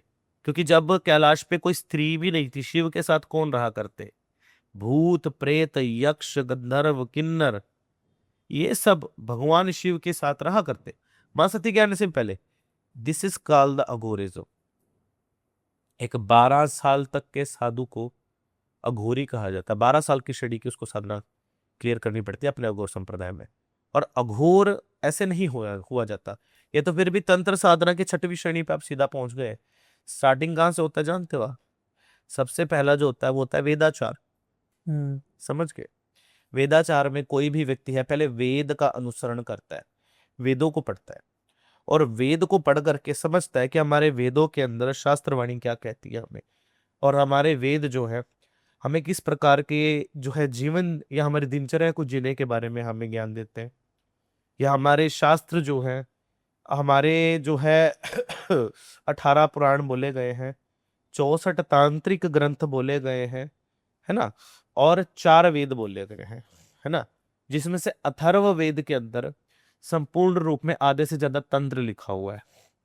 उसमें मंत्रों के द्वारा सिद्धि किस प्रकार से प्राप्त की जाती है, एक साधक को किस प्रकार की दिनचर्या जीनी चाहिए, उसके कायदे कानून क्या है, उसके नियम क्या है ना, साधना के दौरान किन गलतियों को करने से साधक को कठोर परिणाम भुगतने पड़ सकते हैं, इन सब के बारे में अच्छे से जो है जानकारी दी गई है। अथर्ववेद यदि आप पढ़ेंगे, ये स्टार्टअप है, ठीक है। इसके बाद जब व्यक्ति वेदों को पढ़ लेता है तो उसके बाद उसका ध्यान कहाँ जाता है? वैष्णवाचार में, है ना। वैष्णवाचार आप समझते हैं कौन है? वैष्णवाचार भी तंत्र की एक सीढ़ी है। अच्छा। जी, आपने देखा होगा कि जो आपके बड़े बुजुर्ग भी होंगे वो भी जो है आपके दादाजी को लगा लीजिए, आपके जो है बड़े जो भी आपके हैं दादा नानी जो भी रहेंगे, तो वो लोग ज्यादातर आपने देखा होगा वो लोग माला जपते हैं, हरे राम हरे कृष्णा करते हैं। तो ये है वैष्णवाचार, ये अपना वेदों के अनुसार अपने जीवन को दिनचर्या को करते हैं, शास्त्र अनुसार कि हिंसा के मार्ग को नहीं अपनाते, विष्णु भगवान की लक्ष्मी माँ की आराधना करते हैं। दिस इज कॉल्ड द वैष्णवाचार, अच्छा। जो सेकंड पार्ट है इसका। तीसरा जो इसमें आ जाता है वो आ जाता है दक्षिणाचार। दक्षिणाचार वो आ जाता है जो शास्त्रों के साथ दक्षिणावर्ती पूजाओं को साथ जोड़ लेता है। ये भी एक तंत्र की सीढ़ी है। ये साधना मार्ग इसमें आरंभ हो जाता है, लेकिन वो वैदिक पद्धति से किया जाता है। जो वेदों के अनुसार जो नियम कायदे कानून बताए गए हैं, है ना, साधक उनके अकॉर्डिंग साधना चालू करता है। दिस इज कॉल्ड द दक्षिणाचार, है ना। तो दक्षिणाचार में इस प्रकार की साधनाओं का विस्तृत वर्णन है कि अब साधना किस प्रकार से करते हैं। लेकिन दक्षिणाचार तंत्र साधना में तो ये बोला गया कि दक्षिणाचार की जो साधनाएं होती हैं उनका बड़ा स्लो प्रोसेस होता है। आपने देखा होगा कि आप बोलते हैं कि हाँ, आप वैदिक कर्मकांड घर में आप करवा रहे हैं जैसे, तो वो दक्षिणाचार पूजा का भाग है। जैसे आप पंडित जी को बुला करके आप घर में सत्यनारायण जी की कथा को रखवा रहे हैं ना, तो उसके अंदर बहुत से मंत्रों का उच्चारण किया जाता है। या आपने देखा होगा कि बहुत से मंत्र जो पंडित जी होते हैं वो दीक्षा का दान देते हैं, लेकिन वो क्या दक्षिणाचार मार्ग से देते हैं, है ना, जिसमें दक्षिणवर्ती जो है चीजों का पूजा किया जाता है, मतलब भगवती की भी पूजा होता है उसमें, लेकिन उसके बीच में सबसे पहले जो आधार जो माना जाता है वो ये माना जाता है। उसके बाद जो चौथा जो आचार होता है वो होता है शैवाचार। शैवाचार जो होता है वो भगवान शिव की तरफ अपना आकर्षण जो है अधिक रखते हैं। जो आपने देखा होगा कि मोस्ट ऑफ जो लोग हैं वो योग साधना भी करते हैं। जैसे इन शैवाचार के जो मुख्य जो गढ़ है, आपने देखे होंगे कि ऋषिकेश के अंदर कितने सारे जो है योगा के मेडिटेशन पॉइंट्स हैं, या कितने सारे हमारे साधु संत महात्मा है ना, जो सिखा रहे हैं आज के टाइम में, वो शैवाचार सिखा रहे हैं आज के समय में। जिनके इष्ट आराध्य भगवान शिव और माँ पार्वती होते हैं, उनके अनुसार भगवान शिव को ही अपना इष्ट आराध्य मानना, भगवान शिव के अनुसार शिव भगवान की पूजा करना, रुद्राष्टकम का पाठ करना, और इसी के अनुसार भगवान शिव की आराधना में अपने आप को बिजी रखना, और साथ साथ योग साधना भी करते रहना, ठीक है। चौथा आचार ये होता है। पांचवा जो आचार जिसका इसका जो होता है वो होता है समयाचार। समयाचार को आप 2 प्रकार से जो है आप गिन सकते हैं, इसी को अघोराचार और योगाचार भी आप बोल सकते हो। ये भी अलग अलग है। अब अघोराचार के बारे में अगर आपने पूछा तो ये 5वां आचार है तंत्र का, है ना। इसमें 2, क्योंकि अघोरियों के साथ योगाचार भी साथ ही जुड़ता है। अब अघोराचार में क्या हो जाता है? शमशान साधना, शव साधना, गुरु साधना, इष्ट साधना, ये इंपॉर्टेंट होती है, और साथ में योगाचार को लिया जाता है। अब योग की अगर आप कॉन्स्पिरेंसी को अगर आप ले लेते हैं तो योग की अगर आप मुझसे पूछने बैठ जाए कि आप योग के बारे में बोल रहे हैं तो आपको योग के बारे में क्या नॉलेज है, तो मैं बोलता हूँ कि योग के अपने अपने मत है। योग के मत कहाँ से आए, योग आया कहाँ से, पहली तो हम यही जो है चीज करेंगे। जो हमारे शास्त्रों में वर्णित है ना योग के बारे में, योग को बोला गया कि योग जो असल में आया है वो जो पतंजलि ऋषि जो थे, एक बार भगवान शिव से मिलने के लिए चले गए, तो वहां पे जाके क्या देखते हैं कि नंदी महाराज जी बैठे हुए, अब उनको जाने नहीं दे रहे। वो बोलते हैं कि भाई what is that, I have to go, just get out from here. सीधा ही बोल रहे हैं वो कि साइड हो जा भाई, चल जाने दे। अब वो बोल रहा है कि ना ना ना, मैं तो ना जाने दूं, भगवान शिव तो अंदर बैठे हैं साधना कर रहे हैं। वो बोल रहे हैं अच्छा मैं नहीं जाने दूंगा। आपस में झगड़ा हो गया अब उन दोनों के बीच में, नंदी महाराज के बीच में और पतंजलि ऋषि के बीच में। तो अब पतंजलि ऋषि भी आगे सिद्धि मानते हैं, उन्होंने क्या करा, नंदी महाराज को वो निगाह रखते रहे भी कब सोएगा। उनको जैसे नींद की थोड़ी झपकियां, तो वो क्या करता है, साइड में से एक स्नेक का रूप लेकर के साइड से निकल के धीरे से चले जाते हैं। तो वहां जाके क्या देखते हैं, भगवान शिव सामने से कुछ शारीरिक प्रैक्टिसेस कर रहे हैं। वो उनको देखते रहे और लिखते रहे, वहां पे बैठे रहे, देखते रहे, लिखते रहे। वहां से आया पतंजलि योग सूत्र, है ना। आपने देखा होगा कि पतंजलि ऋषि के योग सूत्र को आज बाबा रामदेव जी के द्वारा, है ना, काफी जो है हद तक हमारे इंटरनेशनली रूप से हम जो है प्रसारित किया गया। अब योग के जो है और भी कई जो है हमारे जो है सामने आते हैं। अब हम देखेंगे कि विशिष्ट ऋषि ने जो है इसके बारे में अपने जो है विचार लिखे हैं। आपने देखा होगा कि योगा विशिष्ट नाम से एक ग्रंथ मिलता है, जिसमें योग की 8 प्रकार के जो है योगों को करने के नियम बताए गए कि असल कोई योगी है वो किस प्रकार से कर्म करता है ना। यम नियम आसन आसन प्रत्याहार धारणा समाधि, इस प्रकार से इसके 8 नियम हैं जिसको करना अनिवार्य होता है। अगर इनको डिफिनेशन में मैं बताने बैठ गया बहुत लंबी वीडियो हो जाएगी। अब इतना भी मत पूछो मुझसे, कुछ गुप्ती, ठीक है। तो इसके भी आगे 8 पार्ट है, ठीक है। अगर आप उनकी तरफ से अगर आप देखते हो, लेकिन आगे योग के अंदर अगर आप और डेप्थ में अगर आप चले जाओ तो आप देखेंगे कि गोरख संहिता के अंदर आपको हठ योग के बारे में जो है बोला गया, जिसके अंदर हठ योगी कई कई वर्षों तक एक स्थान पे बैठे तपस्या करते रहता है। तो वहां से भी योग का कॉन्सेप्शन आया। तो योग की तो हिस्ट्री बहुत लंबी है, लेकिन ये सब अघोराचार्य को भी फॉलो करते रहे हैं। अच्छा। योगाचार और अघोराचार आपस में मिलता जुलता है अलग अलग समय पे, राइट। ये तो हुआ। अब इसके बाद आता है वामाचार। वामाचार जो होता है, वामाचार में क्या होता है, लेफ्ट हैंडेड पूजा। ये डार्क कॉन्स्पिरेंसी की पूजा है। तंत्र असल में जो है वो वामाचार ही पूजा के अंदर बोला जाता है, जिसमें शमशान साधना, शव साधना, चिता साधना, मृत साधना, बहुत साधना है। मतलब जो शमशान से संबंधित सभी साधना है। जितनी डार्क भयानक काली देवियों की पूजा वामाचार में की जाती है ना, उतना किसी में भी नहीं। मतलब सबसे ज्यादा इसमें वीरासनी भाव की पूजा का भाव है, अर्थात अपनी गर्दन पे छोरा रख करके, हे माता तू प्रकट हो रही है या नहीं, या मैं अपनी गर्दन उतारूं। और ऐसे बहुत से साधु संत आपको मिलेंगे भी। अच्छा। हाँ जी, खुद रामकृष्ण परमहंस थे, उन्होंने खड़ग उठा लिया था अपने हाथ में, अपने गर्दन पे चलाने लगे जब काली माँ प्रकट हो गई, क्योंकि वो वीर भाव होना चाहिए अपने अंदर ले। अगर तू मानेगी नहीं तो मैं मनवा के मानूंगा तुझे। तू मत मान, तेरी इच्छा से नहीं चलना, मेरी इच्छा होगी तो तुझे प्रकट होना पड़ेगा माँ। ये होता है विरासनी भाव। आपने ध्यानु भगत जी को देखा, 3 बार माता के सामने पिंडी उतार के रखी, लो, और माता फिर जोड़ दिया करती। अकबर ने जो है देखा, वो जो है घोड़े की गर्दन कट, माता ने फिर जोड़वा दी। तो फिर ये होता है विरासनी भाव। खुद गुरु वामदेव जो थे वो विरासनी भाव के साधक थे। वो वीर भाव से माँ को बुलाया करते, लेकिन उनका भाव एक बाल भाव भी था। वो बच्चे की तरह रोया करते देवी तारा के आगे। अब क्या करे, माँ तो माँ है। तो वो भले वो जगत जननी आदि पराशक्ति हो, बच्चा रोएगा तो माँ क्या करेगी वो। अब वो सॉफ्ट काइंडेड माँ भी तो है ना, वो सीधी सी बात है। अब जो साधक है वो किसी भी रूप में पा सकता है उसको।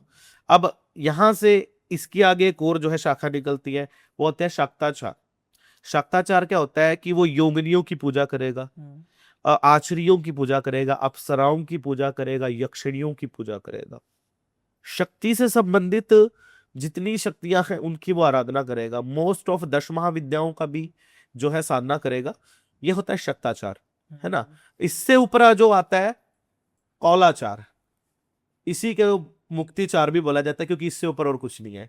कौलाचार जो है वो लास्ट है। ओके। हाँ, और कौलाचार जो है, कौल किसको बोला गया असल पे, कौल कुलर और कुलावर्ण तंत्र, इसका जो सबसे बड़ा जो ग्रंथ बोला गया। जैसे आप वैष्णवों के लिए जैसा भगवत गीता कैसा रहता है ना, तो कौलाचारियों के लिए कुलावर्ण तंत्र सबसे उत्तम, सबसे जो हाईएस्ट चीज पे बोला गया वो कुला वर्ण तंत्र बोला गया। कौलाचार में शक्ति के योनि कुल की उपासना की जाती है जी, आदि पराशक्ति के स्वरूप की आराधना की जाती है, माँ ललिता महा त्रिपुर सुंदरी की आराधना की जाती है, माँ कामाख्या की आराधना की जाती है, और माँ भगवती के द्वारा ही, ये थोड़ा मध्य का भाग है क्योंकि इसमें मोक्ष है, शिव शक्ति के मिलन को ही कौलाचार बोला गया। जो शिव शक्ति के परिवार में जो नियम अपनाए जाते हैं, उन नियमों की पालना एक साधक को करनी पड़ती है।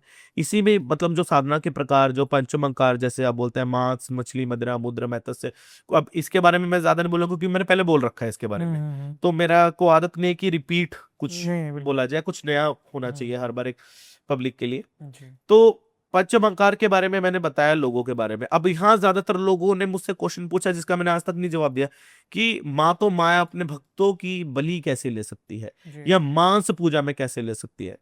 अब यहाँ पे फिर वही बात आ जाती है कि सृष्टि स्थिति विनाशाय परिपूर्ण परायणे, कौलाचार तंत्र पूजा के अंदर, परंपरा के अंदर, पंचमंकार के अंदर अगर आप सृष्टि के अनुसार फूल, फल, मिष्ठान, नैवेद्य जो भी आपके पास है वो अर्पण कर रहे हो, तो जिस समय के आपका शरीर क्या हमेशा ये सब देता रहेगा? वो पेड़ भी तो एक समय मरेगा ना, उसकी भी तो प्रकृति उसको मार डालेगी।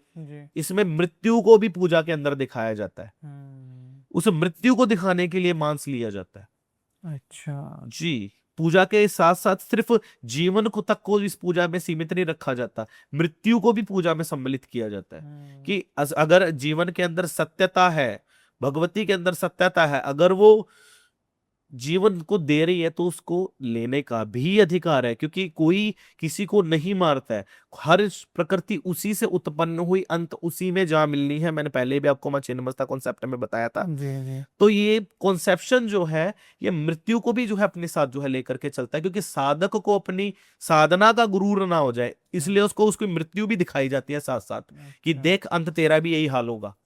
तो इसलिए आज से दुनिया, अगर तुझे शक्ति परंपरा में तुझे अगर दीक्षा हो गई, अगर तुझे 2 सिद्धियां मिल गई तो उसका गुमार मत कर रहे, कल को तेरा भी हाल यही होगा। इसलिए भगवती साथ साथ औकात भी दिखाती रहती है, तो इसलिए पंचमंकार में मांस को लिया जाता है। अब लोगों का पता नहीं अब इसको क्या लेकर के सोचते हैं क्या नहीं सोचते, बड़ा कंट्रोवर्शियल हो जाता है। ये तो मैंने कहा मारते और अपना माथा, मुझे क्या लेना है। आई थिंक इतना ज्यादा ज्ञान हो गया मेरे लिए, और आई थिंक मेरे दर्शकों के लिए भी बहुत हो जाएगा। पेट भर गया ना, मतलब डाइजेस्टेबल हो रहा है, डाइजेस्टेबल नहीं हो रहा, इतनी ज्यादा हो रही है। मुझे लगा कि और ऐसे सेशंस करने पड़ेंगे मुझे आपके साथ, इतनी सारी नॉलेजेस मुझे मिली इस तरीके से। मतलब मैं तो मुझे तो मन है कि और सुनूं और जानूं इसके बारे में। मैंने क्या बोला था आपको? मेरे को बस फ्रेंडली छोड़ दो, मैंने बोला ना रुद्राशु। चलिए जाते जाते ना मैं आपसे एक आखिरी सवाल पूछूंगा।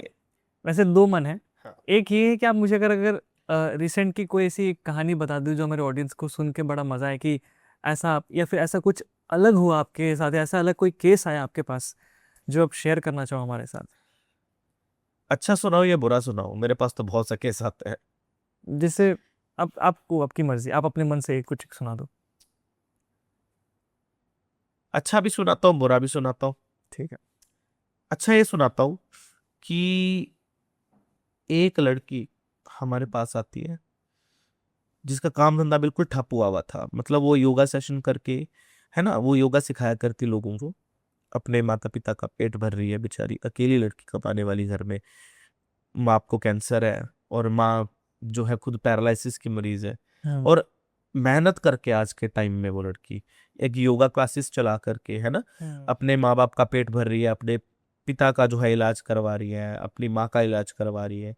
लेकिन लोगों से ये भी नहीं जराया गया, क्योंकि वो दोनों की ही जो हालत थी वो तंत्र के कारण खराब की गई थी। हालत तो तब बिगड़ी ना कि जब वो, उसको तब तक भी नहीं था पता इस चीज का, जब हालत तब बिगड़ी जब उनके घर में छींटे आने लगे, उनके घर में पड़ी हुई सब्जियां फल खराब होने लगे एकदम से, इलेक्ट्रिशियन की जो चीजें हैं वो खराब होने लगी घर में, और घर में के टुकड़े आने लगे, और उसका योगा सेशन बिल्कुल ठप हो गया। अब वो बेचारी कमाएंगे नहीं तो माँ बाप को कैसे मतलब संभालेगी। तब वो लड़की हमारे पास आई थी, तब हमें पता लगता है कि उसके जो फादर थे ना, उनकी अब मुझे लगता है कि यहाँ बोलना चाहिए या नहीं चाहिए, उनके जवानी के टाइम की कोई गर्लफ्रेंड थी जो उसने उसकी माँ से भी झूठ बोल करके रखा हुआ था, शादी के बाद तक उसके साथ रहा, उसके साथ 2 बच्चे पैदा किए ओ और बाद में अपने बीवी बच्चों के लिए उसको छोड़ दिया और उस बंदी ने उन पे तंत्र करवाया था। अच्छा। हाँ, कि ये लोग आए, उसको कोई कैंसर प्रॉब्लम नहीं थी, वो तंत्र ने ही उसके शरीर के अंदर ये सब बीमारियों को उत्पन्न कर दिया था, क्योंकि तंत्र के द्वारा सब कुछ पॉसिबल है। ते- तो बाद में चलो हमारे पास एक केस आया, बड़ी परेशान थी उस टाइम पे, तो वो लड़की बेचारी करने जा रही थी एक्चुअली, तो उसकी एक फ्रेंड ने उसको रोका था, तो उसकी फ्रेंड फिर उसको मेरे पास लेकर के आई थी। अच्छा। तो चलो हमने उस बच्ची की कहानी सुनी, दुख भी हुआ सुन करके, है ना, कि और एक प्राउड भी फील हुआ कि आज के समय में, है ना, एक तो हमारा भारतीय कल्चर कहाँ ही जा रहा है, लड़कियां आज के टाइम में माँ बापों को पूछ नहीं रही है, एक वो लड़की है कि जो, है ना, मेहनत करके ईमानदारी से अपने माँ बाप का पेट भी भर रही है प्लस उनका इलाज भी करवा रही है आज के टाइम में, है ना। तो तो दूसरा एक आखिरी अच्छा सा स्टोरी से एंड करते हैं इसे। बस यही कि बाद में उनको ठीक किया, आज सही है माँ की कृपा से, वो बिल्कुल अभी आके गए थे 3-4 दिन पहले, अभी उनको यंत्र देना था, अभी फिर आना है उन्होंने वापस से। हाँ, तो क्योंकि थोड़ा लॉन्ग प्रोसेस होता है किसी भी चीज़ को ठीक करने के लिए, कुछ रेमेडीज होती हैं, हवन पूजाएं होती हैं, अनुष्ठान होते हैं इन सब चीज़ों की, उससे ठीक किया जा सकता है। एस्ट्रोलॉजिकल भी अनुष्ठान होते हैं, उनसे ठीक किया जाता है, नवग्रह के हवन होते हैं, तो ठीक है, माँ की कृपा से हमको बेटर है, अभी आएगी। चलिए अच्छी बात है। एंड आई थिंक ये सही नोट है जहाँ पे ये इस पॉडकास्ट को हमें एंड करना चाहिए। वैसे मन तो है कि मैं आपसे और भी काफ़ी चीज़ें बात करूँ, काफ़ी ज्ञान लूँ आपसे, बट टाइम कंस्ट्रेंट्स के कारण हमें थोड़ा। आपको पता है ये जो पॉडकास्ट है ना, ये एक्चुअली मूर्खों के समझ में नहीं आएगा सच में, ये उनके समझ में आएगा जो असल में डीप, जो डेप्थ रखते हैं ना साधना के अंदर, जी। जो सीरियसली साधना के अंदर है, या जो लोग सच में जो रिसर्चर है, अगर वो रिसर्च करेंगे तो उनको जो आज का ये पॉडकास्ट है बहुत हेल्पफुल होगा, क्योंकि ये जो कड़ियां है ना जो आजकल एआई के ऊपर भी नहीं है, ये उनको आपस में जोड़ देगा, जी। पता है, क्योंकि ये वो चीजें हैं जो आज तक शायद हमने कहीं कभी जिक्र भी नहीं किया होगा शायद इन सब चीजों का, क्योंकि हमने सोचा था कि कभी इन फ्यूचर इनके बारे में हम बात करेंगे। तो ये तंत्र के बारे में हमने बताया 7, क्योंकि एक टाइम पे हम ही ने तंत्र के बारे में 3 बताए थे कि अगर किसी व्यक्ति को बनना हो तो पहले अघोरी बनेगा, अघोरी से कपालिक बनेगा, कपालिक से कौल बनेगा। वो मैंने जानबूझ के बताया था क्योंकि मैं चाहता था उस टाइम पे कि देखते हैं कि समाज में कितने लोग हैं इस पॉडकास्ट को देखते हैं, या कितने ज्ञानी सज्जन हैं जो इसके ऊपर अपने कुछ विचार देंगे या इससे आगे का कुछ बढ़ाएंगे। लेकिन मैं क्या देखता हूँ कि जो हमारा वीडियो था वो इस टाइम पे हमारे यूट्यूब चैनल पे है और वो कम से कम 25 मिलियन से भी ऊपर उसके एक शॉर्ट के उसके जो है व्यूज आ चुके हैं हमारे यूट्यूब चैनल पे, आप चेक करके देखना। जी जी। रजत जी ने उस वीडियो को बनाया था, बहुत अच्छे फ्रेंड है वो हमारे बल्कि अब। अच्छा। तो उसके बाद हम क्या देखते हैं कि जितने लोग हैं दुनियादारी के अंदर जो आज के टाइम में ये पॉडकास्ट हो रहे हैं, बहुत लोग आ रहे हैं, है ना, पॉडकास्ट के ऊपर, पता ही नहीं वो लोग जो कल को, अब कितनों का ही मैं यहाँ पे पर्दा फाश करूं मैं, कि आधे से ज्यादा वो लोग जो हमसे दिखा लेने के लिए आ रहे हैं, जिनका खुद का कोई गुरु नहीं है, वो गुरु बनकर के आज के टाइम पे पॉडकास्ट दे रहे हैं, राइट। तो वो लोग क्या ही कचरा बोल रहे हैं, वो इसी बात को तोड़ मरोड़ के, तंत्र के तो सिर्फ 3 ही मार्ग हैं, 3 ही मार्ग हैं। मैंने इस चीज को पूरा मार्केट में सेपरेट होने दिया कि कोई 6 महीने में, साल में, आज इस बात को 1.5 साल हो चुका है, अच्छा। मैंने मुंह नहीं खोला, लेकिन आज मुंह खोला है। वो क्यों खोला है, रीजन है इसका, क्योंकि मैंने अपनी ही बात को काटा है। रीजन है इसका क्योंकि सिर्फ इसके 3 पहलू नहीं होते, 7 चरण हैं जी, जो शास्त्र प्रमाणित है। यहां से पता लगता है कि लोग कितने ही शास्त्रों में आज के टाइम में लोग रुझान दे रहे हैं। आज के टाइम में लोग शास्त्रों को नहीं पढ़ते, पॉडकास्ट को ज्यादा देखते हैं, मुझे लगता है। सुनी सुनाई बातों को ही लेकर नहीं, उसी चीज को वो तोड़ मरोड़ के पब्लिक में पेश पब्लिक कर में देंगे वो, जी लेकिन खुद की कोई रिसर्च नहीं है उन लोगों की। लेकिन रिसर्च करना चाहिए, मुझे लगता है। जी मैंने आज इस बात को इसलिए बताया कि शायद कहीं ना कहीं उन लोगों का भी जमीर जागे। जी। सिर्फ बोल देने मात्र से, कह देने मात्र से नहीं होता। आपको अगर समाज में सच में कुछ अच्छा रिप्रेजेंट करना है तो उसके लिए आपको सच में रिसर्च करना पड़ेगा, जी। और जब तक रिसर्च नहीं होगी तो आप किसी भी चीज के अपने अपने विचार प्रस्तुत नहीं कर सकते। बिल्कुल बिल्कुल सही है। और पर्सनल रिसर्च से ही आप जो है, और अपने पर्सनल एक्सपीरियंस से ही आप उस चीज को शेयर कर सकते हैं, ना कि सुनी सुनाई बातों से। बिल्कुल। तो हमारा उन लोगों से भी अनुग्रह है क्योंकि बहुत से लोग जानते हैं कि हमने कितने लोगों का आज जो है हमने खंडन कर दिया कि 3 नहीं 7 है, और आगे इनकी भी वैरायटीज हैं, आगे इनके ऊपर आधारित ग्रंथ भी हैं। वो आने वाले टाइम पे कभी हम जो है इसके बारे में चर्चा करेंगे जब हमारे पास टाइम होगा। बिल्कुल उन बिल्कुल ग्रंथों के अंदर क्या है, उन ग्रंथों के अंदर कौन कौन सी चीजें लिखी हुई हैं, और वो ग्रंथ कहाँ है इस टाइम पे, क्योंकि ऑनलाइन आपको वो नहीं मिलेंगे, आपको किसी बुक सेलर शॉप पे वो नहीं मिलेंगे। पुराने टाइम से संभाले हुए हैं, जो दादा परदादा गुरु प्रदत्त जो जी चलते आ रहे हैं, है ना। जी मिलेंगे कभी, बिल्कुल आज ही सब बता देंगे तो आगे क्या करेंगे। नहीं, आई थिंक जी लोगों को काफ़ी हेल्प भी मिलेगा इस पॉडकास्ट से, जी, इन्फॉर्मेशन जमीर जागेगा लोगों का। हाँ 3 नहीं 7 हैं। तो गुरु गुरु रुद्रतारा जी, बहुत बहुत धन्यवाद हमारे पॉडकास्ट में आने के लिए। जी आई थिंक ये माँ की कृपा थी कि आप आए और इस तरीके से हुआ कि आज ही होना था और इस तरीके से होना था तो हुआ। Well, thank you so much for coming to our podcast. जी, जय तारा, जय जय माता कामाख्या। जय जय माँ कामाख्या।